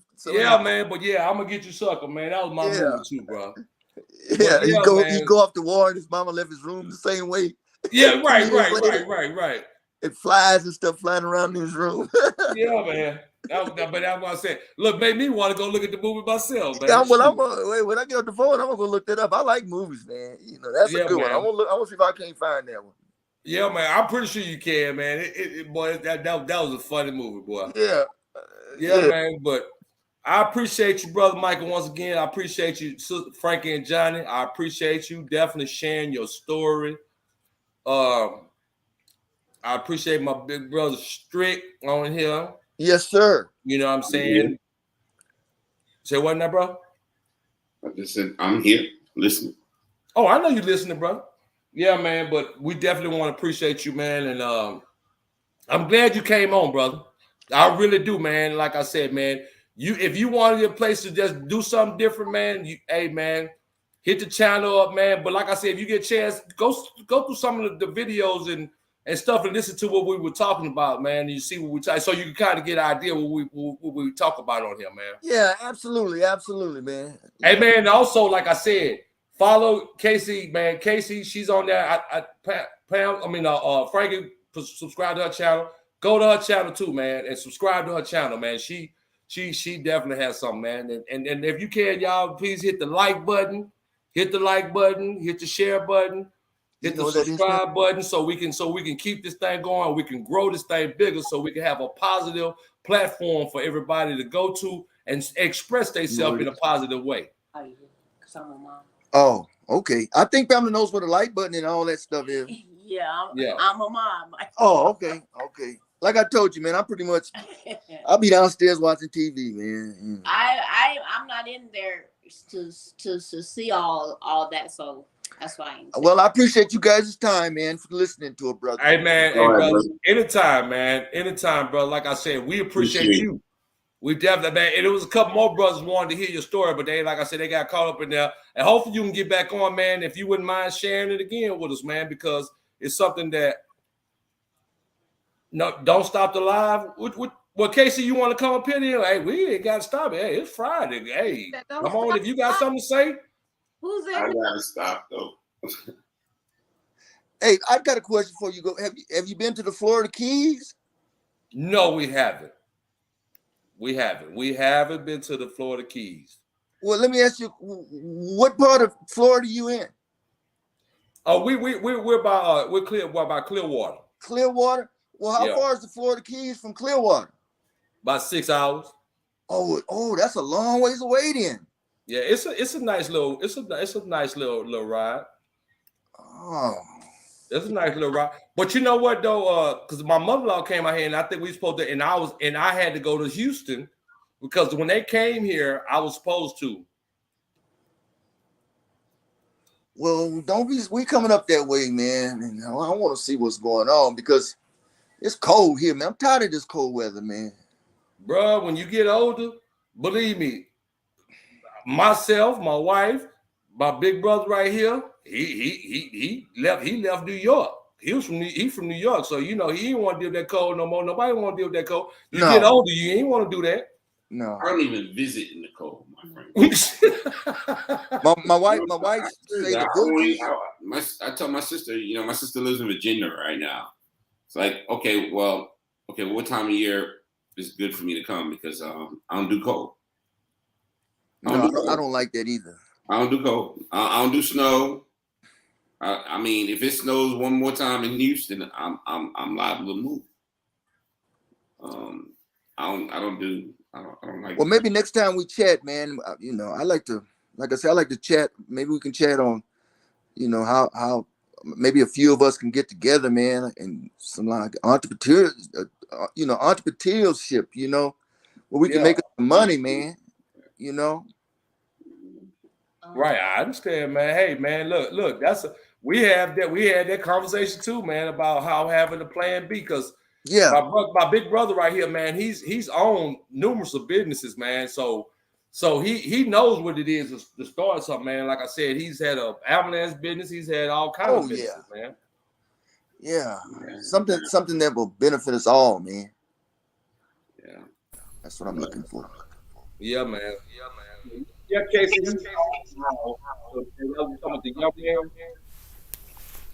Hello, y'all can hear me? Yeah, I can hear you. Now, who was the brother talking about? Don't bring him no ugly woman. No,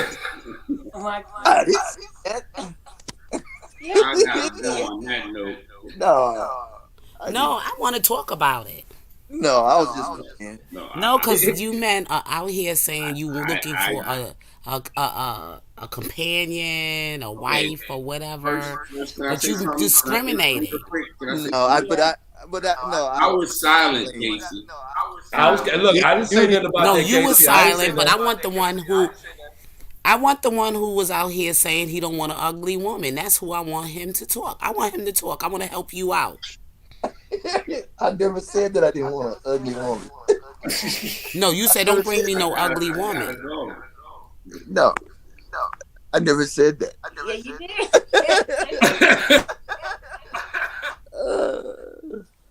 Oh, he laughed? Look, No, that was no. That was Casey, we no. was just shooting the breeze. Ain't nobody believing. Ain't nobody. Yeah, Everybody that was in here. just Nobody on that. No, no, no, no, no, no, no. I mean, yeah, there's some serious yeah. issues. Wait, I just want to say Yeah. there's some serious issue with men that say they looking for somebody, Right. but y'all discriminating. When you're out here dating, you going after these fake booties, these fake hairs, these drag queens. I call them drag queens because a call them natural Casey woman don't Red. need all that extra stuff to be beautiful. That's right. Right. Right. Look, strict. As long as she's Strict, good hurry in up and her got heart, on. as long as she's good in her heart, that's what matters. Right. For you to be happy Right. So if that and you be to the case, be so if treated. that be the case, That's what my husband found in me. I ain't no striking beauty. I know right. that. Right. You're But beautiful. my heart is right. That's all that counts. Well, You're thank beautiful. you. But I mean, a lot of people don't find, I've been dragged on YouTube, I've been You're dragged not. on YouTube through this fight that I've been in with R. Kelly. There's been a whole lot of nasty, ugly women that came from my anointing. You understand? They need to let Kelly alone. Yeah, but we ain't gonna get into that conversation because this is Shaq Channel. This is not a Yeah. R. Kelly platform.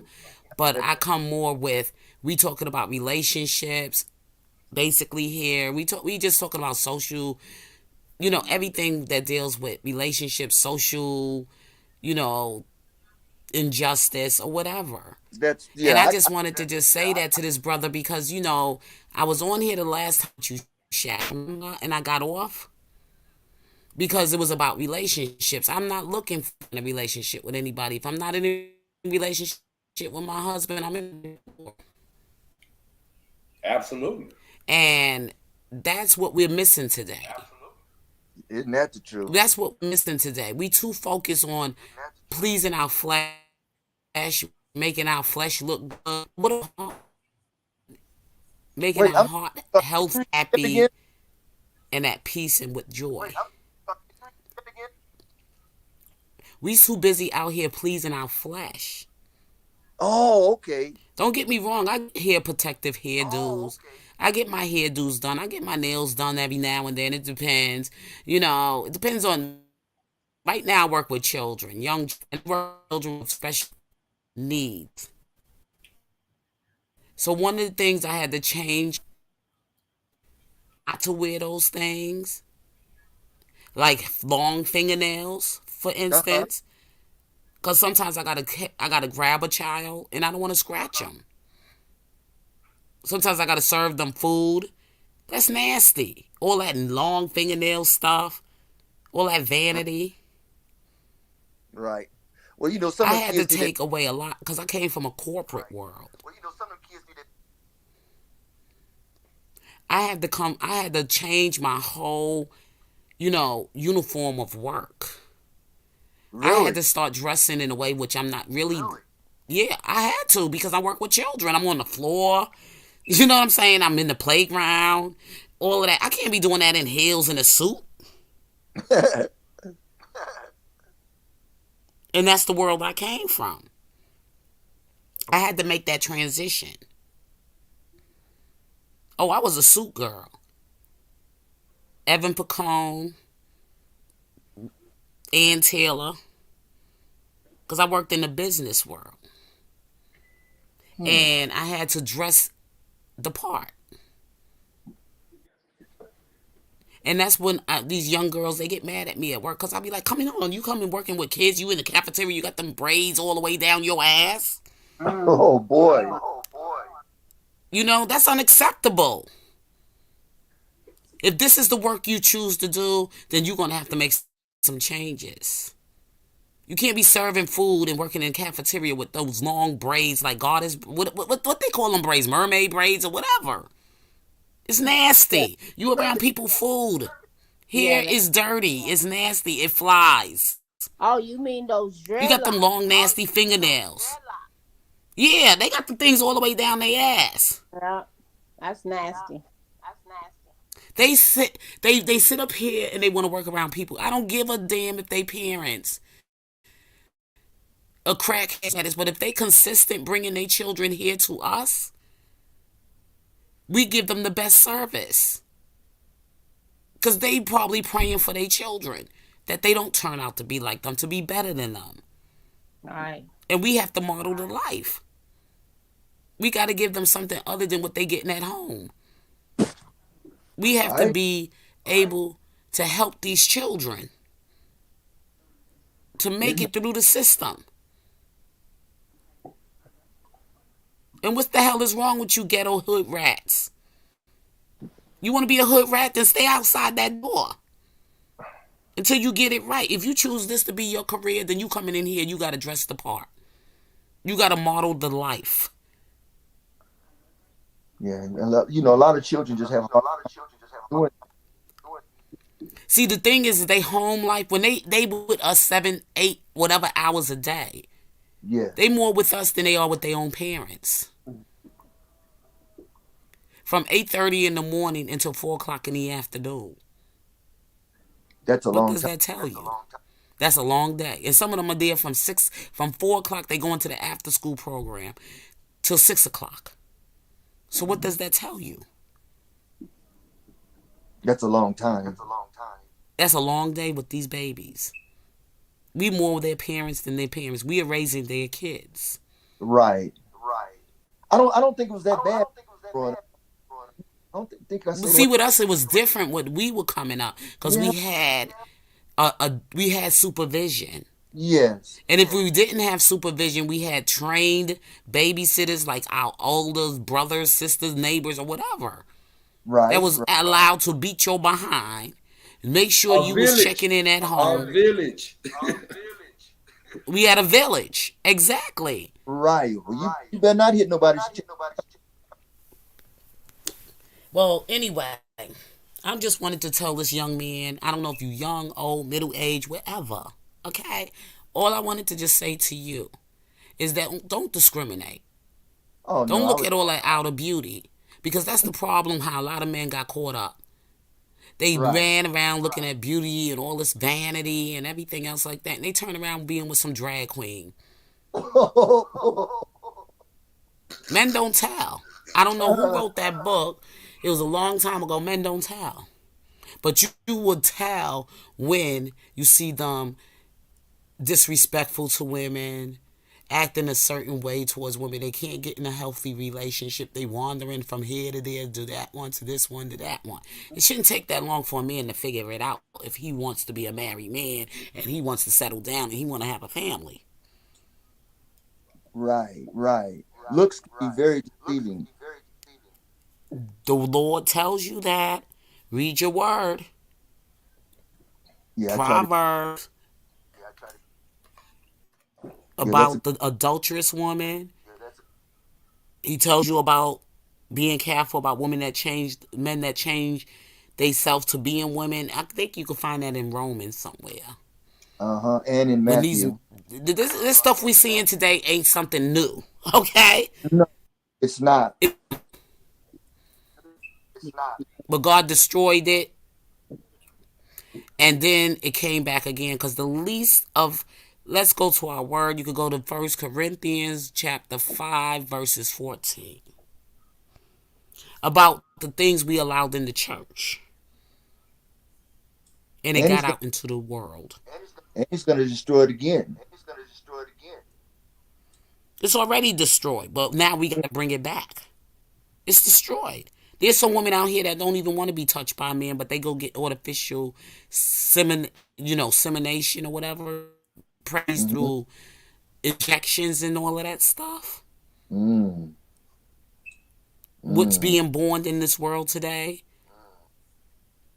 And these two mommies and two daddies type of things. Men donating their sperm for a woman to have their child, but then they want to raise the child and not the woman. Come on. Social media. Men braiding hair, babysitting. Oh, that's so cute. No, it's not cute. Because God didn't make men to be in that nature. Men are supposed to be protectors, providers, warriors, and all of that other stuff. for his family. He not supposed to be sitting home babysitting and washing hair and doing little girl hair and doing little, I mean, he could do his son's haircut because that's a social thing with men, bonding type of thing. But the thing is that he shouldn't be doing no little curls and braids and no little girl hair. And people praising that, people up there glorifying that. Hold up, Casey. I gotta say something on that one. I could get a ponytail. My daddy could put a ponytail in my hair, but sitting up there, my job. Oh no, but I did have though. I did some girls hair. I'm the woman. It was perfect. I've combed my daughter's hair, Yeah, I did that. Nah. I don't think no man should be doing that. And I'm totally against men doing women hair in that fashion. Now, let me tell you something. I'm talking about my daughters, my babies. Long time ago in New York. What happened? No, I said I used to do my stepdaughter's hair. I used to do all the girls' hair. Like if it came down to it, I had to get like when my daughter used to go to school for about 3 hours, I would get up and I'd do her hair. Uh-huh. Sometimes her mom would do it. How you did her hair though? How you did her hair? Nah, I ain't gonna say it was perfect. No, it wasn't. Yes, I agree. It wasn't perfect, but I wouldn't want to let my baby walk out there looking like who did it. No. What you used to do? Brush it up in a ponytail or something? Yeah, I did a couple plaits. I did maybe a front plait, back plait, but it wasn't why I did all the twisties and turns. No, I ain't do all that now.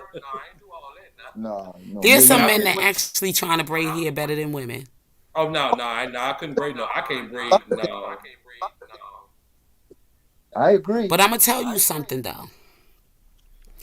When I lived in New York, and this is back in the 90s, and this is when the Holly Berry haircuts was coming out, the wraps that kind of cut. The Holly Berry, they used to call it the Holly Berry. Yeah, that's a nice cut. Yeah, I used to get my hair done like that. Guess who used to do my hair? A dude. And he wasn't gay, so he said. He wasn't gay. The shop was called Black Roots. It was in Brooklyn. I'm talking about this dude had my hair, huh? You hair are gay? He wasn't gay. Oh, so he said he wasn't gay. Okay. But he said, I asked him, he told me when he was in the military, he became a barber, right? Uh-huh. In the military, you got to take up some kind of skill. Right. And he used to cut hair. Right. When he came out of the military, he really he wasn't really making money as a barber. So then he started cutting women's hair. From cutting women's hair, he started to perm it, wrap it, and curl it. Like that kind of style. And after that, he noticed how good he was at it. And I'm not going to lie to you. Some men can hook some hair up. The shop was called Black Roots. Black Roots in Brooklyn. I don't know what happened to the business. All of a sudden, he started hiring all these faggots, gay men, whatever. They became hair technicians.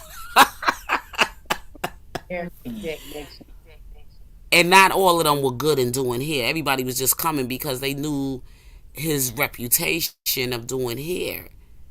And it was one girl that was still left, one of the ones who started with him, another girl that used to work there. She used to be bad, though. She was bad. But they had my hair growing. They had my hair looking so nice, shining, and everything else like that. People thought my hair was a wig. That's how good my hair looked. I said, no, this is my hair. Okay. And back then, everybody used to use the jazzing hair coloring or whatever. Uh-huh. But he had my hair looking good. And he wasn't gay.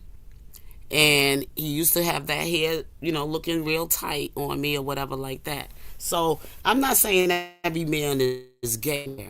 But today, it's just too much competition with men trying to take over the woman's job and the woman trying to be like the men. Women trying to build their body up, very muscular, masculine, and doing all. I don't mind a little muscle tone. But some women are just really, really going to the extreme till they start looking like a man, And it don't look right. wanting their breasts to be flat. Huh?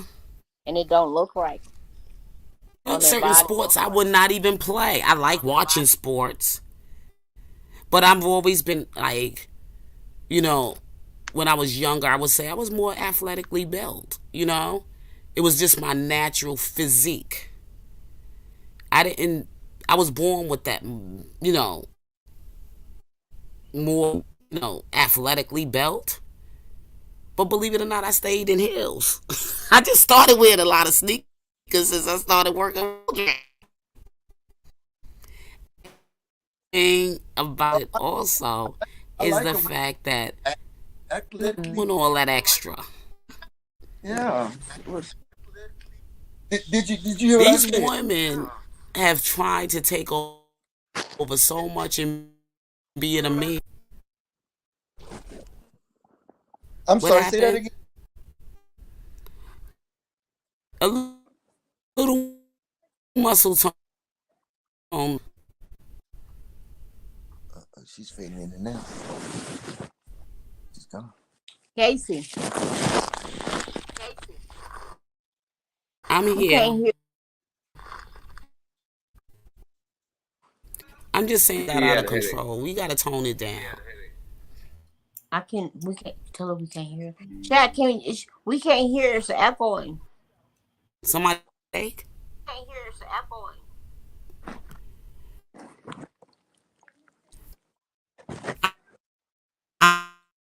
I'm Can you hear now, or is it still echoing? Tell her. Tell Let her me to do say. this. Now I can hear you.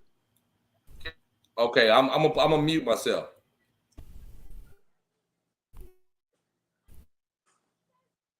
Can you hear us, Casey? I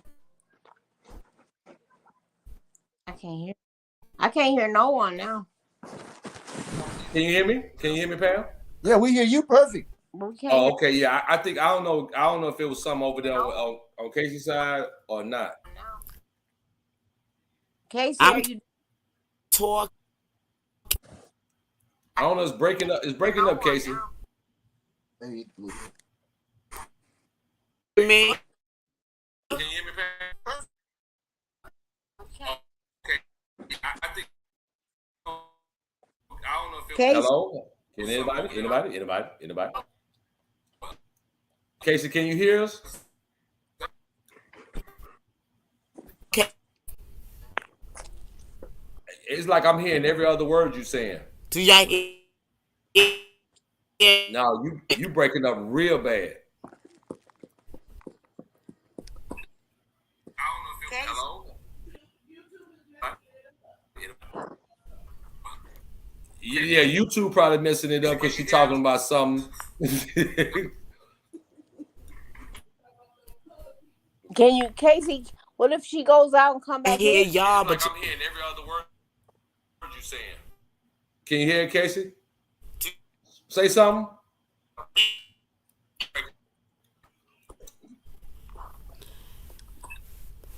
I don't know. We probably hearing every other. Okay. Can you hear it now? do you hear me? Yeah, I can hear you now. Yeah, YouTube probably messing it. is she there? Mm-hmm. I hear y'all, but y'all can't hear me. Yeah, we hear you now. We hear you now. Hey, Casey, Erica said that YouTube doing it because you talking about them letters. What letter? The rapid letters, the LBQ, MLGHIJK. Oh. Oh, okay. Can she go out and come back in? Maybe that'll help. Hear me? Let's try to go out and come back in, Casey. Hello? Yeah, we hear you now. We hear you now. Y'all can Oh, hear we me. can hear you now, yeah. Now, what were you? I was listening to what you were talking about. Before you went off, what were you saying? The rapid letters. I don't know I don't know what's going on now.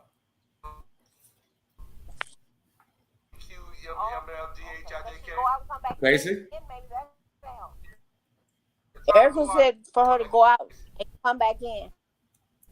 She did go out and come back in, but it was still all the way out and come back in.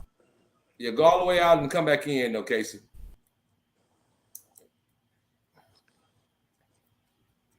Let me see. Can y'all hear me? Yeah.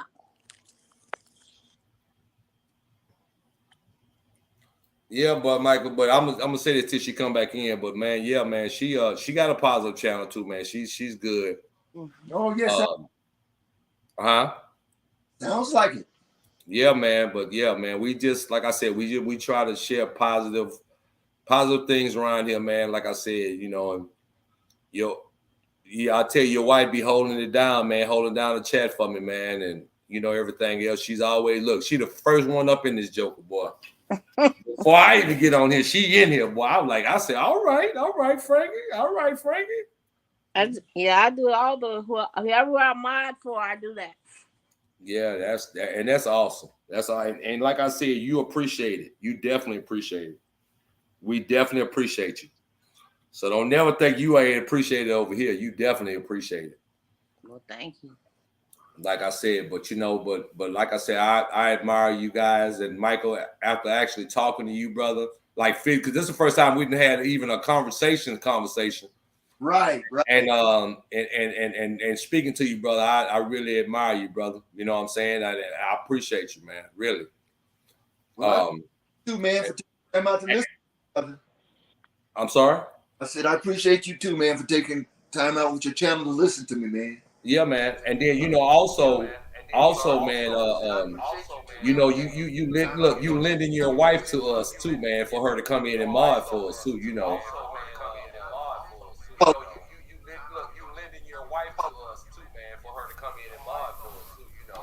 Yeah. Yeah. Hold on. Let me see. Casey, say something, Casey. I'm echoing. You're clear now. Hold on. Let me see. Well, I tell you what, Frankie, just mute it, and then that way she can talk, and then we sit that away. I tell you what, Frankie, just mute it, and then that way she can talk, and then we sit that away. Hey, Frankie, just mute yourself, and I'm gonna mute myself, and so Casey can have it.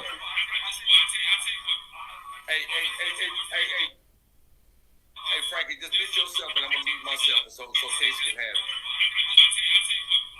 Hey,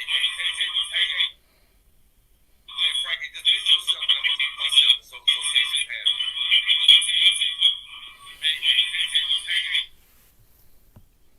it. Hey, Mike and Frankie. Okay, now y'all can hear me. Hey, Mike and Frankie. Yeah. Frankie, can you hear me? Yeah, I'm muted though.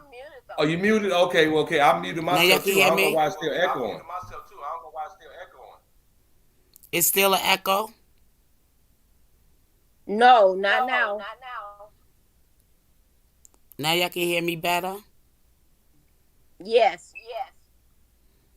Okay, because I had to go in YouTube, and that's what I needed to do. I need to come out of YouTube. Oh, it's a lot better now. And be on the stream instead of being on YouTube. Yeah, okay. You got the flow, Miss Casey. Casey McDaniel over here. I be trying to put some real controversy stuff, you know. I try to get people on fire. I just try to see where people are at.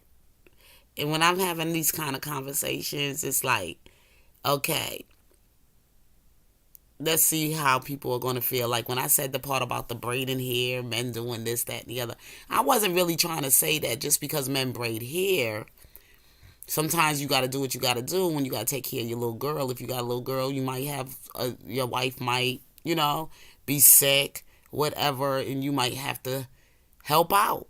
and make sure your kid's hair is at least decent before you send them off into school or y'all go out in public or whatever.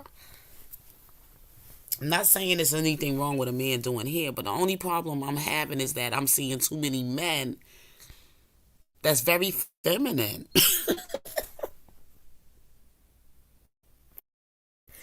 Y'all listening to me? Yeah, we hear you. We just try to because I don't know. It's not echoing no more. We hear you. We just try to because oh, wait, it is echoing a little bit, but not much. So we just letting you have the flow. No, we listening to you. Hey, Casey. Hold on. Yes. Casey, can you hear me? I hear you very clear. Okay, good. No, I just wanted to that statement, but I was just playing like so I hope you didn't take me serious. Oh no, I wasn't taking you seriously. I was just only trying to help you out. Yeah, okay. All right. I'm not taking you seriously. I'm not the one out here on the market, Right. I'm just trying to help you out. No, Right. that's like Casey. That's Frankie. That's Frankie's husband.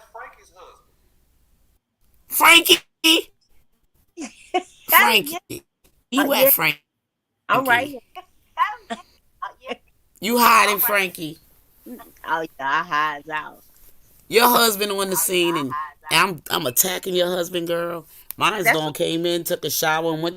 That's when I was missing for a minute, and I just told him and everything because he's like tired, He don't get in too much into social media. Yeah, He's too tired. Yeah, it's nice to come on. He's tired. He's like, so I just take my extra room and go in the extra room, let him go get some sleep. I'm like, we live here like roommates now, But anyway, I mean, not really roommates, but it's Friday. He's tired. He know he got to get up and go to work tomorrow. He mad.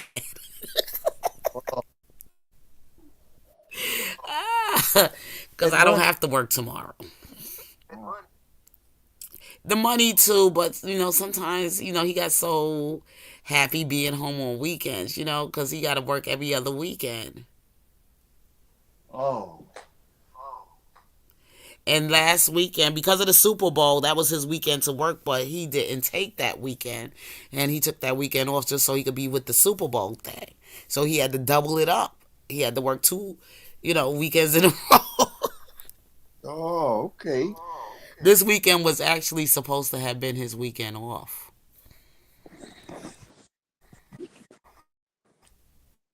And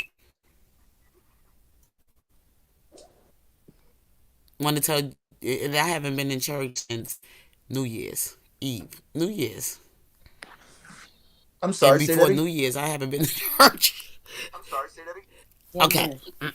Let me explain this Oh, to you. I watch church every Sunday. We haven't been to church. Hey, Casey. I haven't been to church Yes. in a while, but I was going to say this, and I was going to tell Michael. Man, Mike, you know how we was talking about you can't do the things you used to do, man. I done sat in this chair, but my knees got stiff while I woke up. I got up and sounded like a shootout. But I just want to share that. Pain just ain't no fun, man. Sure isn't. But y'all be in pain. I be working out. Like when I'm at work, I just work out with the babies. I just run. Like, go ahead and run. I'm going to run right behind you so I can get this workout in. There you go. I be doing it. And I'm mad. And let me tell you, women my age on the job that they sitting around eating and getting all fat. And not saying fat, but just being unhealthy, Yes. Taking all that stuff, watching me hating and everything on me because I'm doing what I, signed up to do. And you sitting around, you're stuffing your face with fried chicken and all this unhealthy, greasy food and just that lifestyle, gossiping about everybody else, hating on those who are on the job, doing the job, and you sitting there mad. I tell people like this, if you've been sitting here 20 years, 50 years, whatever amount of time you've been there, you know the game. You got too comfortable. I don't want to be comfortable. Not right now. I'm not ready to be comfortable. I'm serious. I don't. Because that's Well, you when you know, find yourself growing old. but you know, they say you got to be okay in a different aspect. But I often say, you got to get comfortable. You got to get uncomfortable to get comfortable. But meaning in Exactly. yeah, You know what I'm saying? right. It's like, I've been through this. Let me tell you, the longest I ever stayed on the job, for real, only because there was money there was growth there, was opportunity, opportunity for growth and everything. If I find that I'm not moving nowhere in the job, I just don't stay. Yeah, some The people are. most I give my job, huh?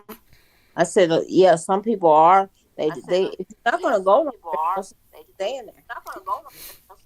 Complacent. I don't stay Yeah, on a job no more than 5 years. And as I grew older,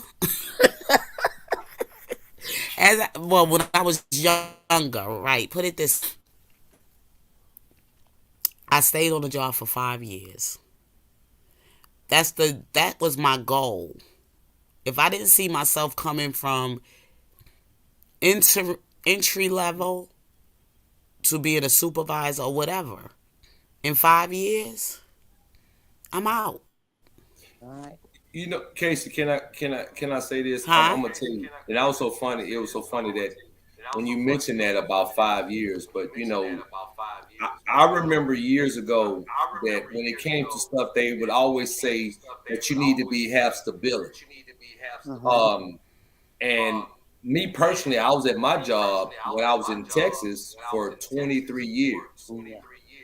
and because I was always taught, you have stability, but today's time, and you see, you did it at a younger age, but I know this is what I was taught to be stable on a job, you know what I mean, to have stability, to continue to work and then you retire from a job. But today's times is much different because now everybody goes with the money. Right. You know what I'm saying? Go with the Nobody stays money. at jobs, like I you like still the have people, some growth. people that stay, huh? I'm sorry? See, when I was, like when I was younger, and I'm going to say like this, the longest I stayed at my job was 13 years. That's the longest I've been at a job for a long period of time. And believe me, I was putting in a lot of fights. I Mm-hmm. was fighting like every time you turn around. Some battles I was taking wasn't even my own, that I was fighting for people. I'm the supervisor. Seriously. See, the thing is that I just had that kind of stuff. It was just in me. It's You just in striving me. for And some better people is not always. made to be that way, but that's just who I am. Right. I was there taking fights for other people, I gotta do letting them Michael be, quick, y'all. So I'm a mute. huh? Oh, you say you got to But go, I took Pam? some No, I battles in the no, I gotta. I workplace. just gotta do his vitals real quick. Okay. Oh, okay, okay. Okay. But I'm just saying, I've just been always a fighter. For real, for real. And that's why I wanted to be a criminal defense attorney.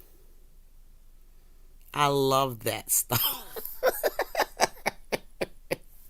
Oh, it has to be with something with advocacy, criminal defense attorney, getting people, it's just in me.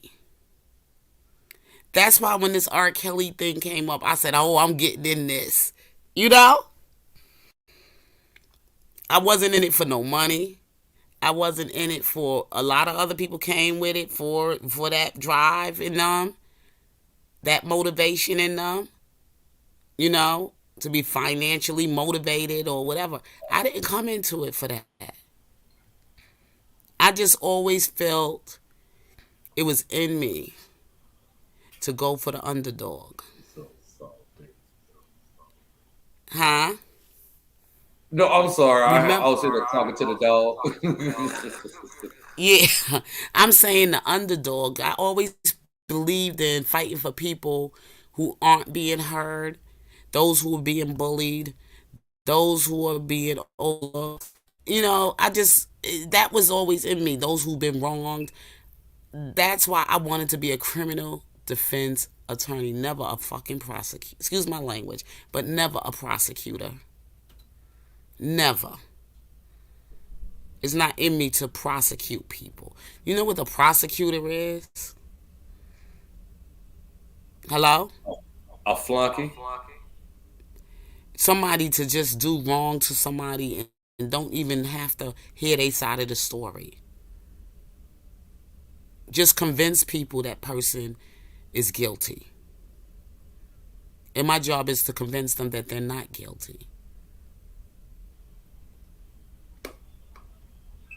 I'm gonna say this, Casey, and I tell you, it's people like yourself, people like Spitfire, people like that have fighting for advocating for men is a big thing. And like I said, I got on her channel and I would tell you the same thing, that I appreciate you, lady. You know what I'm saying? Because of it's a lot of things that's unjustly done for men, and it's an attack on us. You know what I'm saying? And like they say, after they get to that level and they execute that level, then they're going to go for the everyday Joe Blow. So if you don't stop it at that level, then it's going to continue to go on. And I'm gonna say this on this, and I'm gonna say this, and honestly, and one thing about it that one part I don't like is demasculating men.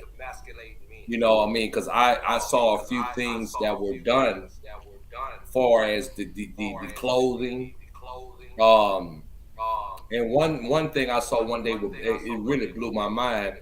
When I start seeing like skirts, the skirts that women would wear with the shorts and the thing, and look like, and they start making those for men, and then they start making onesies for men. That blew my mind. I'm like, and Erica would say it in a joking way. Oh, I'm gonna get you one of them. I said, it'll be right there at the store. I wouldn't wear it, but she was saying that in a joking way. But it's just a point of the tight-fitting clothes, the tight-fitting shirts, and like even with and Michael can vouch for this when we were talking. How men used to wear suits with flair. You know what I'm saying? Nice, like not fitted, but like a nice cut. Like custom, and you could even find one. But now it's like everything is so tight. You wearing suits with no socks and loafers. You see what I'm saying? Skinny jeans tighten to your leg. That to me, that's not a suit. That's my personal opinion, but that's the way I felt about it. There's just some clothes I wouldn't want my husband to put on either. He wouldn't put it on anyway. Right. He wouldn't even wear a pink shirt. Well, yeah, man, we had the pink thing is not me either, but so he ain't a pink man. I said, but baby, it look good on you. I ain't wearing it because he's dark. And I'm like, oh, that probably would look so nice on you, because I saw a girl on Facebook, a friend of mine's, her husband wore like this pink shirt and a suit, and it looked nice. And I told my husband, I said, you dark like him, that probably look nice on you. Husband, I ain't putting on that. That boy's sissy. I mean, sissy. That, but tight suits. That's the style right now, isn't it? My husband ain't wearing it. Yeah, I'm not wearing nothing like that. I like my pants. I like to wear my pants. You gotta understand, some people just ain't gonna fall everything. Some people just like, look, I'm gonna keep that ain't on. No, that ain't going on me. And that's the way I feel about certain things. As a woman, certain clothing that some women wear, I wouldn't wear it. Right. And especially inappropriately to the office for work. I don't care how fashionable and good it look. For an example, it's this one lady that works at my job. She wear these tight clothes every day to work. I understand the Latino culture. She's Latino. but you a mother, you got two children already and everything, and that's just so. And you working in a school for children, like I just don't think it's appropriate. Doesn't sound like With the high heel shoes, and she don't work like with us, but she work in the same building with us, and she have uh service some of the families that are in the building, like other departments are in my building that work for other agencies. So she's one of those that work at another in one of those agencies for families, and she's like wearing tight. I'm talking about these tight, high heel shoes. Now the clothes are nice, and she got a nice body now. But girl, come on, Get from what, Daisy. Daisy. huh? Oh, I'm sorry. Go ahead, Casey. I'm sorry. It is just certain things that's just not appropriate to wear to work. And as a man, I'm just saying that as women. But for men, and then you want to hear about, you want men talking about men are hitting on you and sexual harassment. Girl, if you don't sit your, you know what I'm saying? Just keep you know you got a big butt, okay? The finger. And you know that a lot of men like that. Well, girls got back, huh? She baby got back, right? my personal opinion, You know you what you got.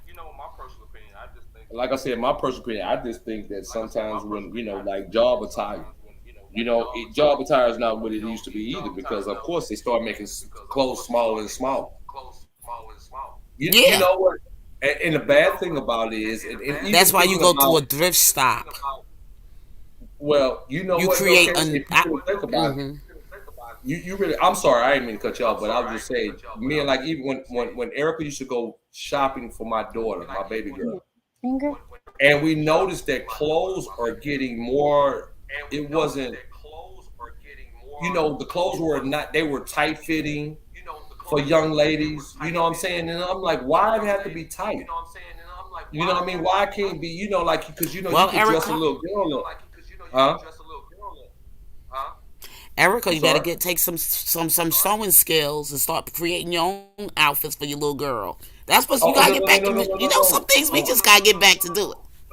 No, but no, we don't have no babies. My youngest daughter is 21, going to be 22.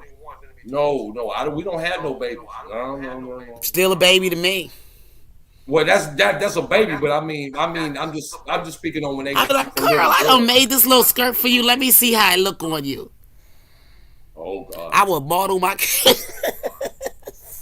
I would make a dress for her and say, you still a baby. I'll be like, look, I just made a little outfit for you. I want you to see how it look on you. I'll plug that up. And let it be creative. And bring back, cover up them doggone thighs and,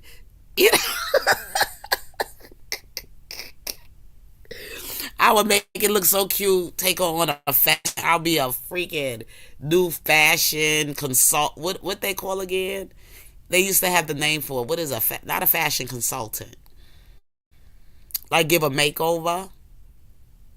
You'd be surprised the styles you start creating on your own that people will start following to do. How you could lead people into dressing a certain way, make it look nice.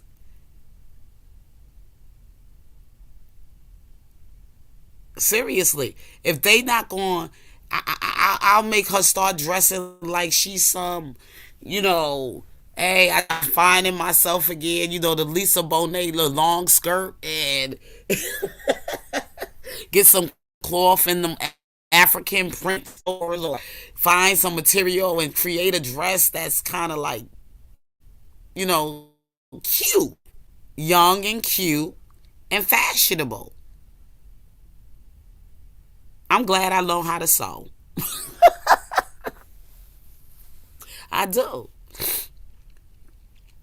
They don't give that kind of skill anymore, that trade, that skill in schools like they used to. The sewing class. Remember schools in New York? Remember certain schools in New York were like, you want to take sewing?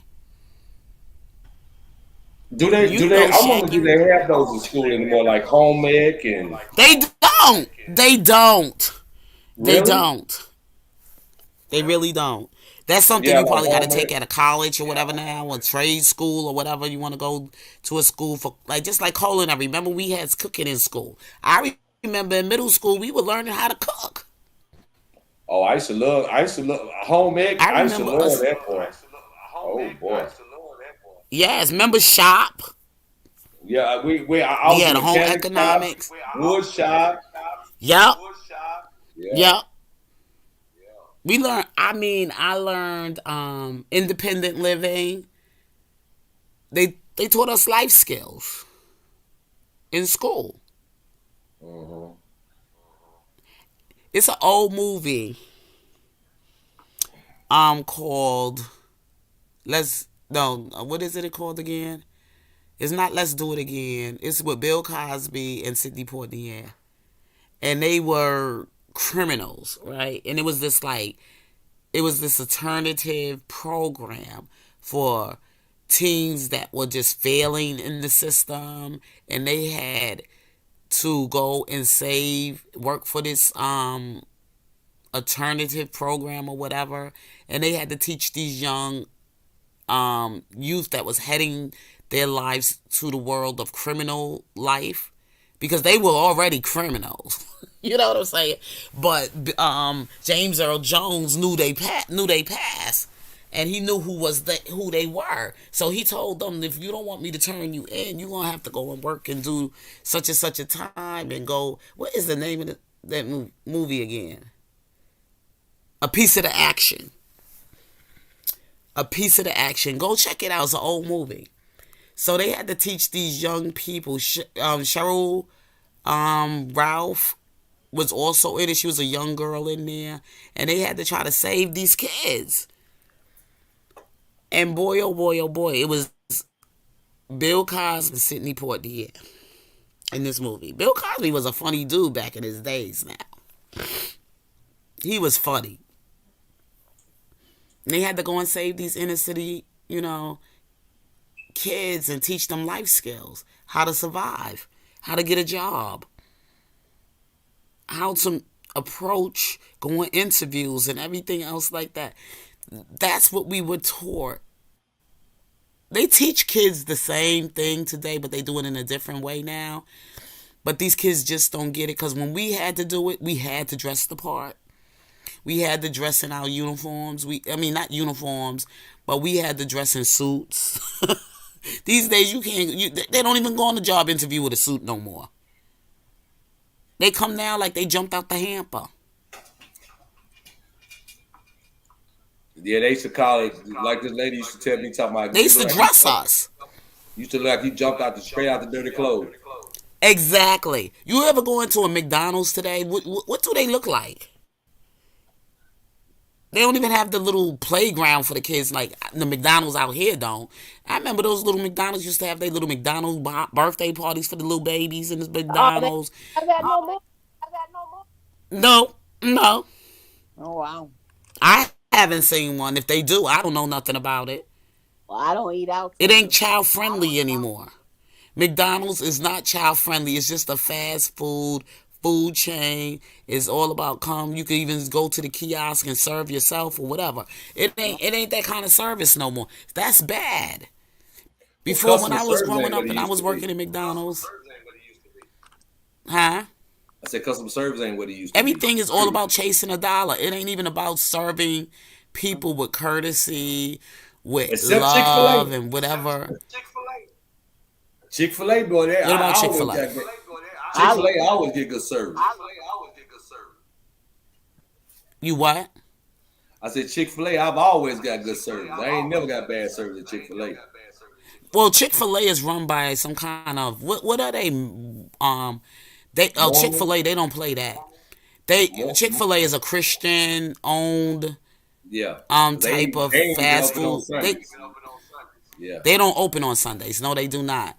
They go they Mormons or something like that. I don't know. They some kind of Christian, whatever, and they don't support the LGBTQ community.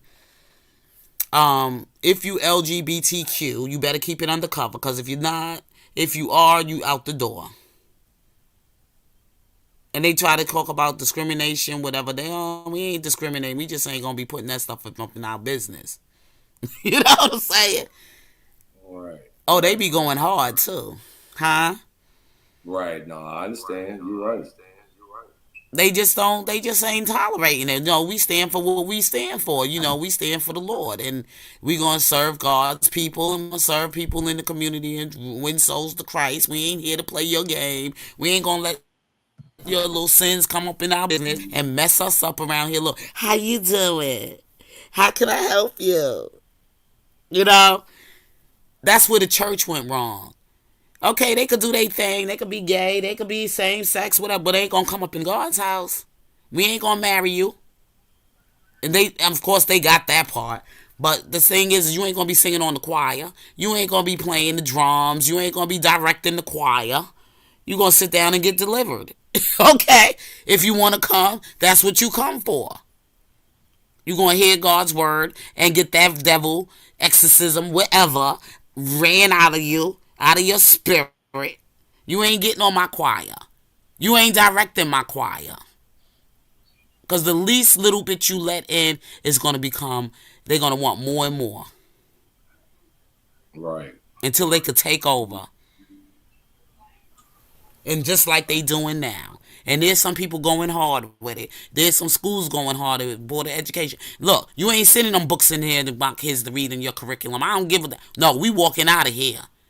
That's it. If my child got a problem with his sexuality, I'm going to talk to my child, not you. Right. There's just certain things that you got to pay attention to. That they've been doing for a long time. They the ones who want to be tolerated, but they the most intolerant people. Right.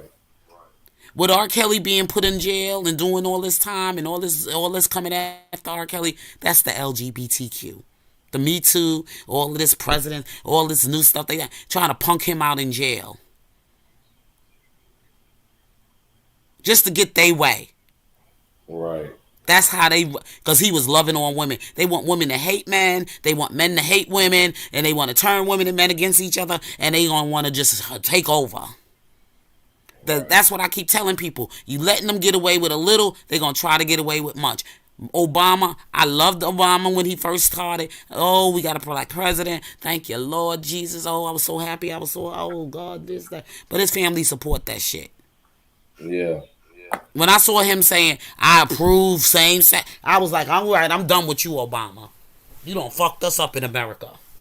Even if they was pressuring you to do it, I would have said, of this day I resign as president because I will not approve of a same-sex marriage is against God's. You know what I'm saying? Right. I would have just denounced my. Right. No, I'm back to just being an attorney. What happened? No, I ain't Some saying things is just not worth. No, I ain't saying that. It's just not worth having. If I gotta been to your whole, start, promoting what you doing, and I know it's wrong against God, I will be like, I tell people every day I speak all about it. I don't care. It's this out of control now. Right. Nobody want to see two men kissing on television. I want my child seeing it. Right. And I want my child to believe in no two mommies and two daddies. Hell no. No. You got one mother that came and you got here and now they doing artificial stuff. You better hope them doggone baby, these unnatural born children. If they didn't come the way through God made them, then they not natural. Right. It's creating a problem. Why are we getting so many kids now with all these IEPs and sex? These kids were born unnatural. It's becoming a problem. These incubated babies, these babies created by science, not through nature. Right. That's the problem. Yeah. If I God agree. didn't put it there, God gonna let y'all see it. Remember Casey, whatever. Casey said it. Yep. Because people don't want to speak the uncomfortable truth. Right. You know what I'm saying? Because they don't got you that. They don't got you to the point now that you can't even talk about it. Or your life is threatened or whatever. They did it about Lot. Do it to Abraham. Read your Bible in Genesis. This ain't nothing new. They came for them and the angels blind them. They came and they asked those men to come out because they wanted to have sex with them. Wow. Had the people living in this. Yeah. You want me to take you there? Now they want to. He says, "Our Father." His gender, our Father. Now they want to change that. Casey, you see how you start talking about that, boy. Boy, you start losing power and everything. So you two Because they heard that? controlling the internet. Oh, you two will do that when you there? Because that's who control the internet. That's the devil. We start, yeah, that's why I said when you start talking about that, it seems like it start messing up. Or done. Yeah, done. Because that's them. That's the way I said it. Because that's who they are. The uncomfortable truth. Now they want to change our Father in the prayer. In the Bible. Huh? Well, they must gonna burn all the money then, because they say in God we trust. Oh, they took God out of the schools. Kids can't pray anymore in school. You know, it's just that these people are so depraved, not depraved, but reprobate. You know that, Michael? That they the prayers out of school. They been took that out. Took the prayers out of They don't even school. pledge the flag anymore. They don't pledge the flag. The flag doesn't say anymore. Remember we used to say, I pledge allegiance to the flag of the United States of America and to the republic for which it stands one nation under God. They don't do that no more? Not in school.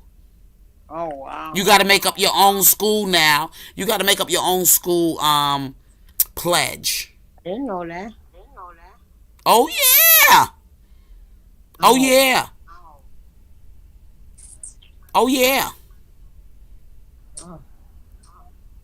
They doing a lot. And people need to wake up. And that's why I get mad with the church, because they supposed to be calling it out from the pulpit. But you know what? The church allowed the come in and compromise with them. God ain't playing no more. He's not playing. That's why you see all this bad things happening to some reverends and pastors and this and that. That's why some things I don't agree with everything about Geno Jennings or whatever his name is. But some things I can get down with him with. But I ain't going to his church because I ain't no cult follower. But when it comes to that word and he talks about it, I could get down with the word. But I ain't following Geno.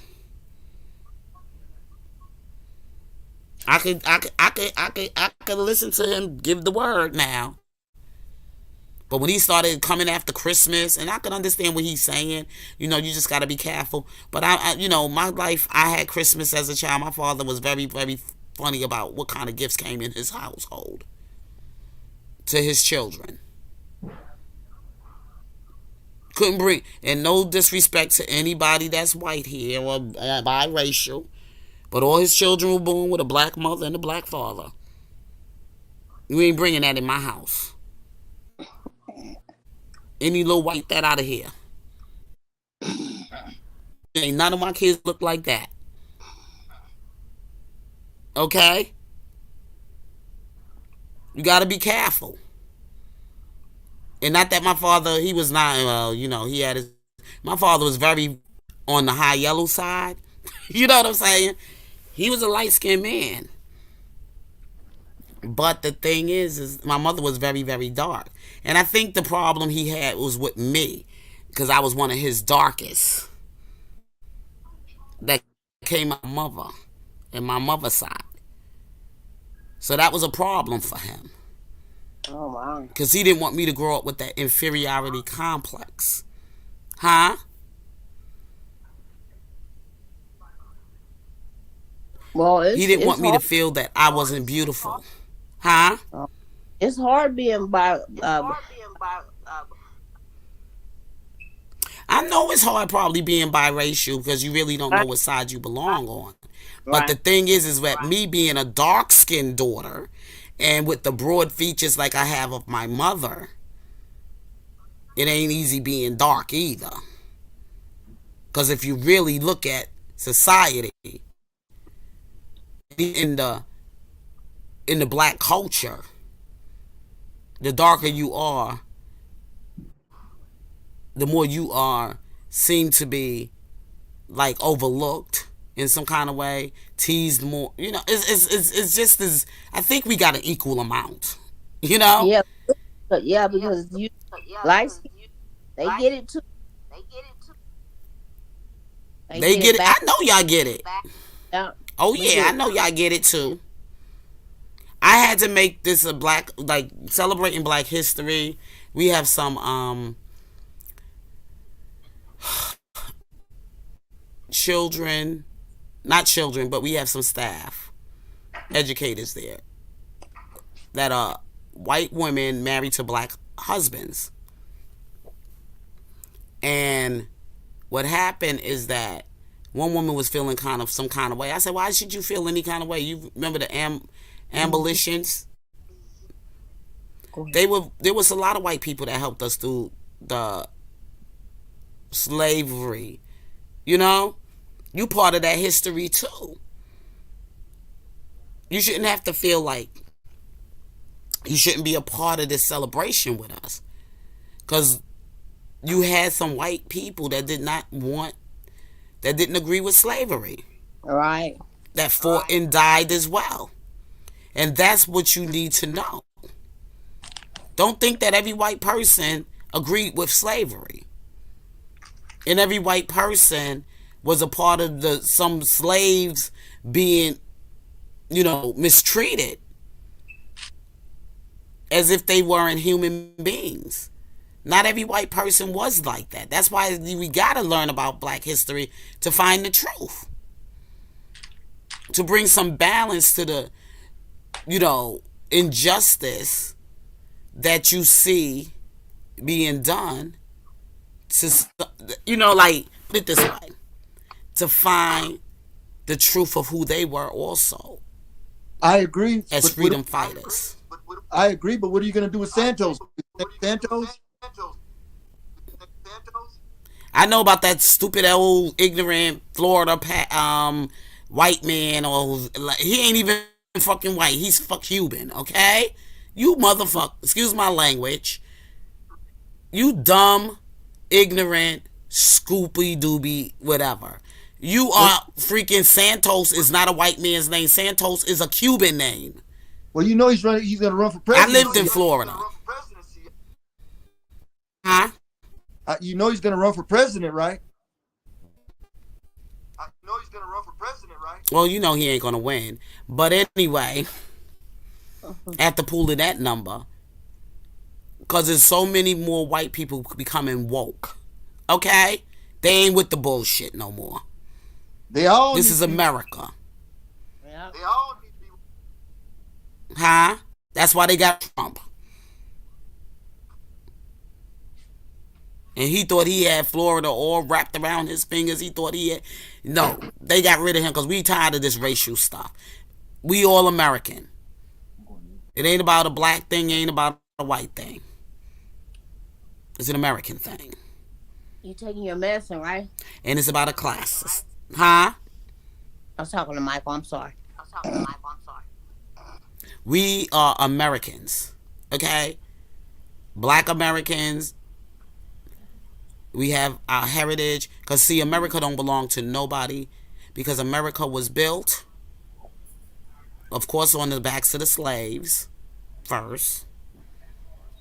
They brought the Irish here first. I guess it was the Irish, but they couldn't survive some of the treatment, the thing, doing certain things as black people could survive, from something about us. But the thing is that the blacks in America, the whites in America, everybody came from somewhere. Put it that way. Everybody has a history. Everybody came to America was built on rights, freedom, liberty, and justice for all, right? Everybody brought they part of trade here, of what they had to bring to escape cruel treatment from other places they came from. Do your American history, you'll find that. Black people, yes, we were slaves, but not all black people were slaves. And if you learn about the slave trade, you're gonna find out who was also participating in that when slaves were brought to America, the black slaves. There were some black men that came as free men, free to America. It's deep. That's why the white people that were not wanting to be a part of black history and all this other stuff, they just was denying. The thing is that they ain't cheating nobody out of anything but themselves, because they had a part to do with it as part of the good part of it. If they do their history.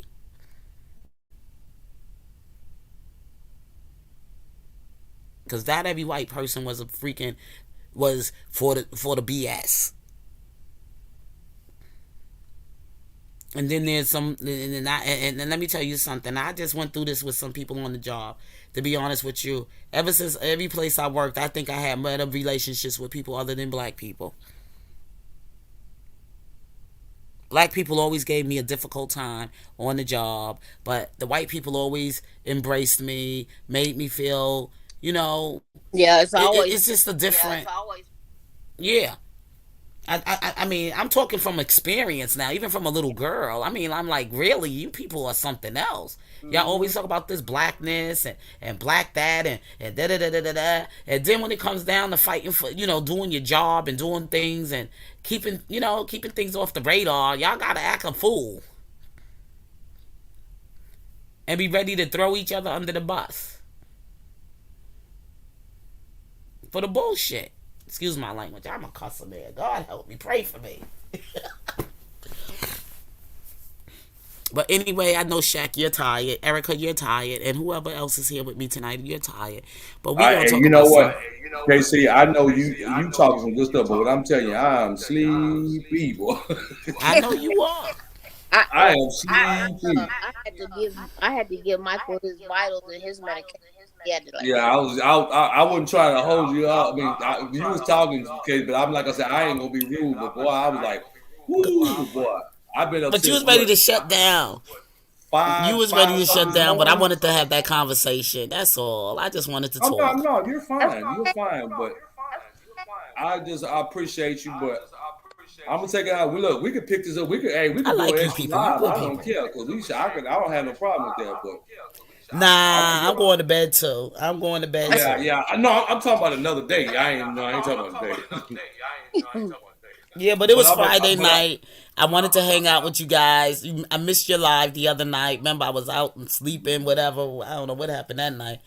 Oh, my mother's celebration. I told you I was at my mother's birthday celebration. Her birthday was on the 17th of February. So we went out to eat, dinner, all that good stuff. Me and my husband, and celebrate my mother's birthday. I didn't get to do Valentine's. And then was another time you was on, and I think I missed you that night. So, plus I was like hyped up. It was so much going on YouTube. Being that I'm an R. Kelly supporter, there's always some drama. You know what I'm saying? Always some drama. Frankie, if you still here, you know what I'm talking about. We had... I don't want to make this another topic, but we had some R. Kelly, one of the opposites of the R. Kelly supporters. She was very known, very well known, and everything here. And then we last weekend we get the call that she supposedly had Yeah, remember that? died. You was there, Erica. Oh, Erica. Oh, she in there when that laid down. Who's on here, Frankie? Yeah. Oh, Frankie, remember Denise?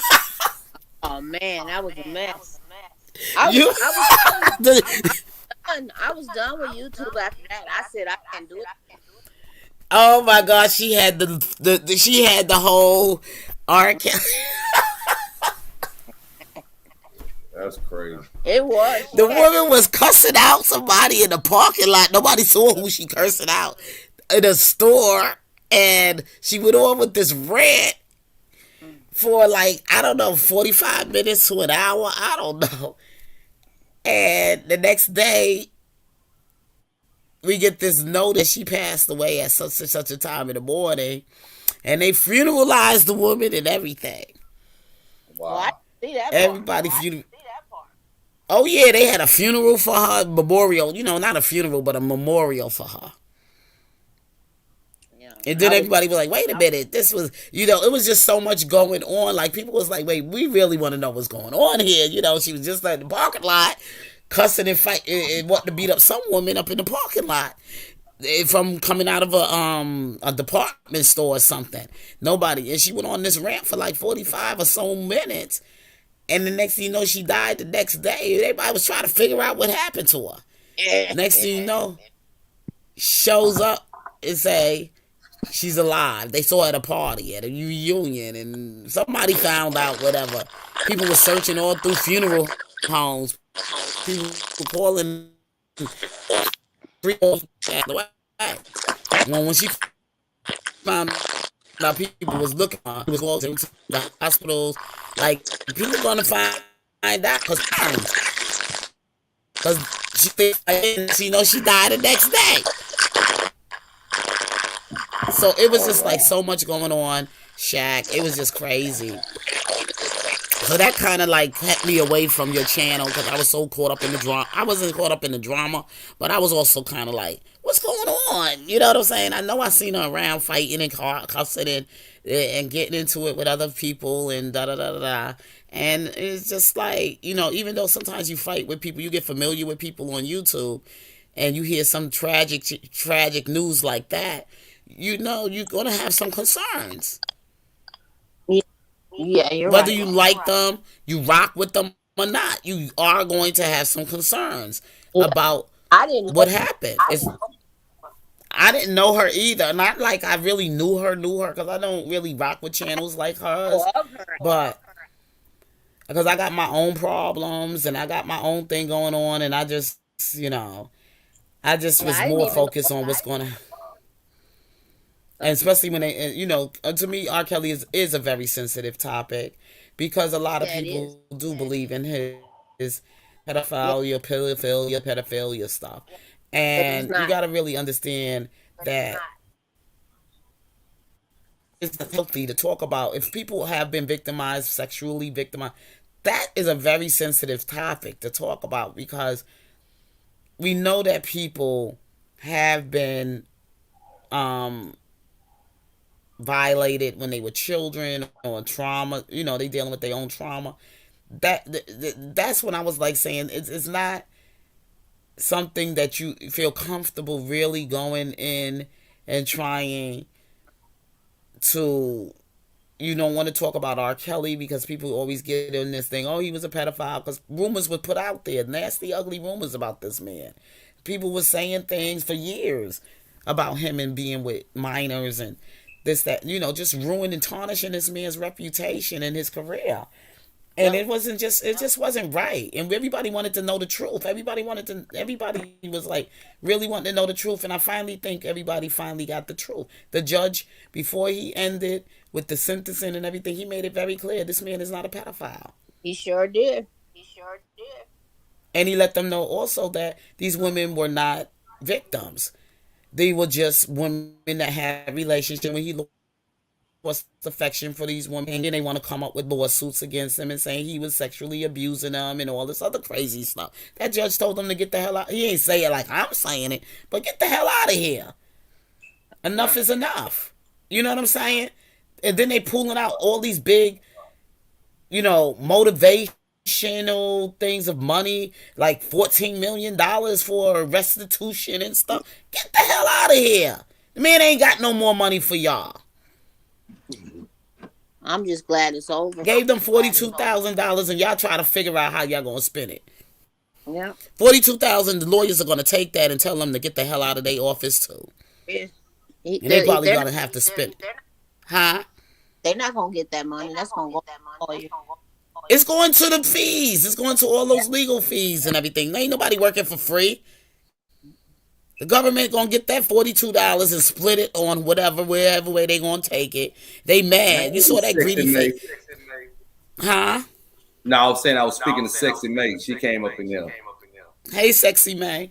We talking about this R. Kelly stuff. But yeah, they out of here. Get out of here. You know what I'm saying? Take your $42,000. After this IRS get the taxes on that. I don't know how y'all gonna spend it. But y'all get out of here. I'm done. I'm getting ready to retire.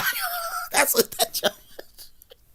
I done heard y'all sick stories, It's just retarded. And like Jennifer came out and said, she said, enough is enough. Everybody think you're going to solve getting a pedophile by everybody just charging R. Kelly with all these life sentencings. It's time for y'all to spend y'all resources on something else. That there are real children out there that are being exploited. And y'all playing these games on R. Kelly. Let's move forward and do our appeal and get this man home and just stop this foolishness. Get out of here. Everybody wants a freaking piece of money on one man. Them people going straight to hell. But anyway, y'all, I'm going to say goodnight. Your girl, KC, I'm out of here. Okay. Well, hey, KC, appreciate you. And I'm going to do I got to do my end in my live like I do. We going to pray, y'all. I got to do my end and tell Sexy May hi. Okay, let's pray. All right, let's pray. Oh, Heavenly Father, I want to thank you once again, Lord, for bringing us here, bringing us on this panel, Lord, for having everybody else, having Brother Mike on here to share his story and to touch his heart, Lord, touch his body, touch his brain, Lord, that everything go well. We want to touch Sister Frankie over here, Lord, and strengthen her through all this challenging time, oh Heavenly Father. We want to thank you for definitely Sister Casey, for sharing a lot of things with us, oh Lord, and we definitely want to, hopefully you want to touch somebody's heart, and hopefully that what we spoke, people can get understanding, Lord, and understand who you are, Heavenly Father. We know that you are all our strength. You are ahead of all our lives, oh Heavenly Father. So we know that you strengthen us every day and keeping us, waking us up, Lord, that we can speak the truth and speak positive so that we can help others, oh Heavenly Father. But we thank you once again. Yes, God. Give you praise and glory for who you are, Heavenly Father, how you move in our lives on every day to bring us closer to you, oh Father. We just know that you are our everything, oh Heavenly Father. Without you, there's no us, oh Heavenly Father. So we want to thank you once again and give you praise and glorify your name in the mighty name of Jesus. We pray. Amen. Yes. Amen. Okay. God bless, man. And look here, it's been a pleasure with everybody. And I am proud of my sister, boy. Who, me? Yeah. I got on. You might not never get me again. Hey, Sexy Baby, sis over there, she showed out. She spoke on the panel. That's what I'm talking about. But I appreciate you though, pal. I really do. I do. I mean, Frankie. I know you keep forgetting that, but that's okay. Yeah, but because when Michael was speaking, I was like, oh yeah, but I forgot. Yeah, because you were connecting me with him, so that's how my name kept coming. Yeah, right. But I appreciate you. Sexy Mary, I wish you'd have came in here and heard her sister talk, boy. Woo, look at that Frankie. All right, I was going to say, so I can't say it on here though. Baby. All right, well, hey, love y'all, and I'll talk with y'all later. Okay, bye, Erica. Erica sleep, huh? Yeah, she sleep. She went out on us. Okay. All Bye. right, Sister Casey, y'all take care. Bye. Love y'all. All right. Bye-bye. Bye-bye. And Michael said bye too. Michael, tell Michael, thank him again. I will, but he had to go to sleep because of his and take his medication. So okay, all right. Okay. All right. Talk to y'all later. Okay.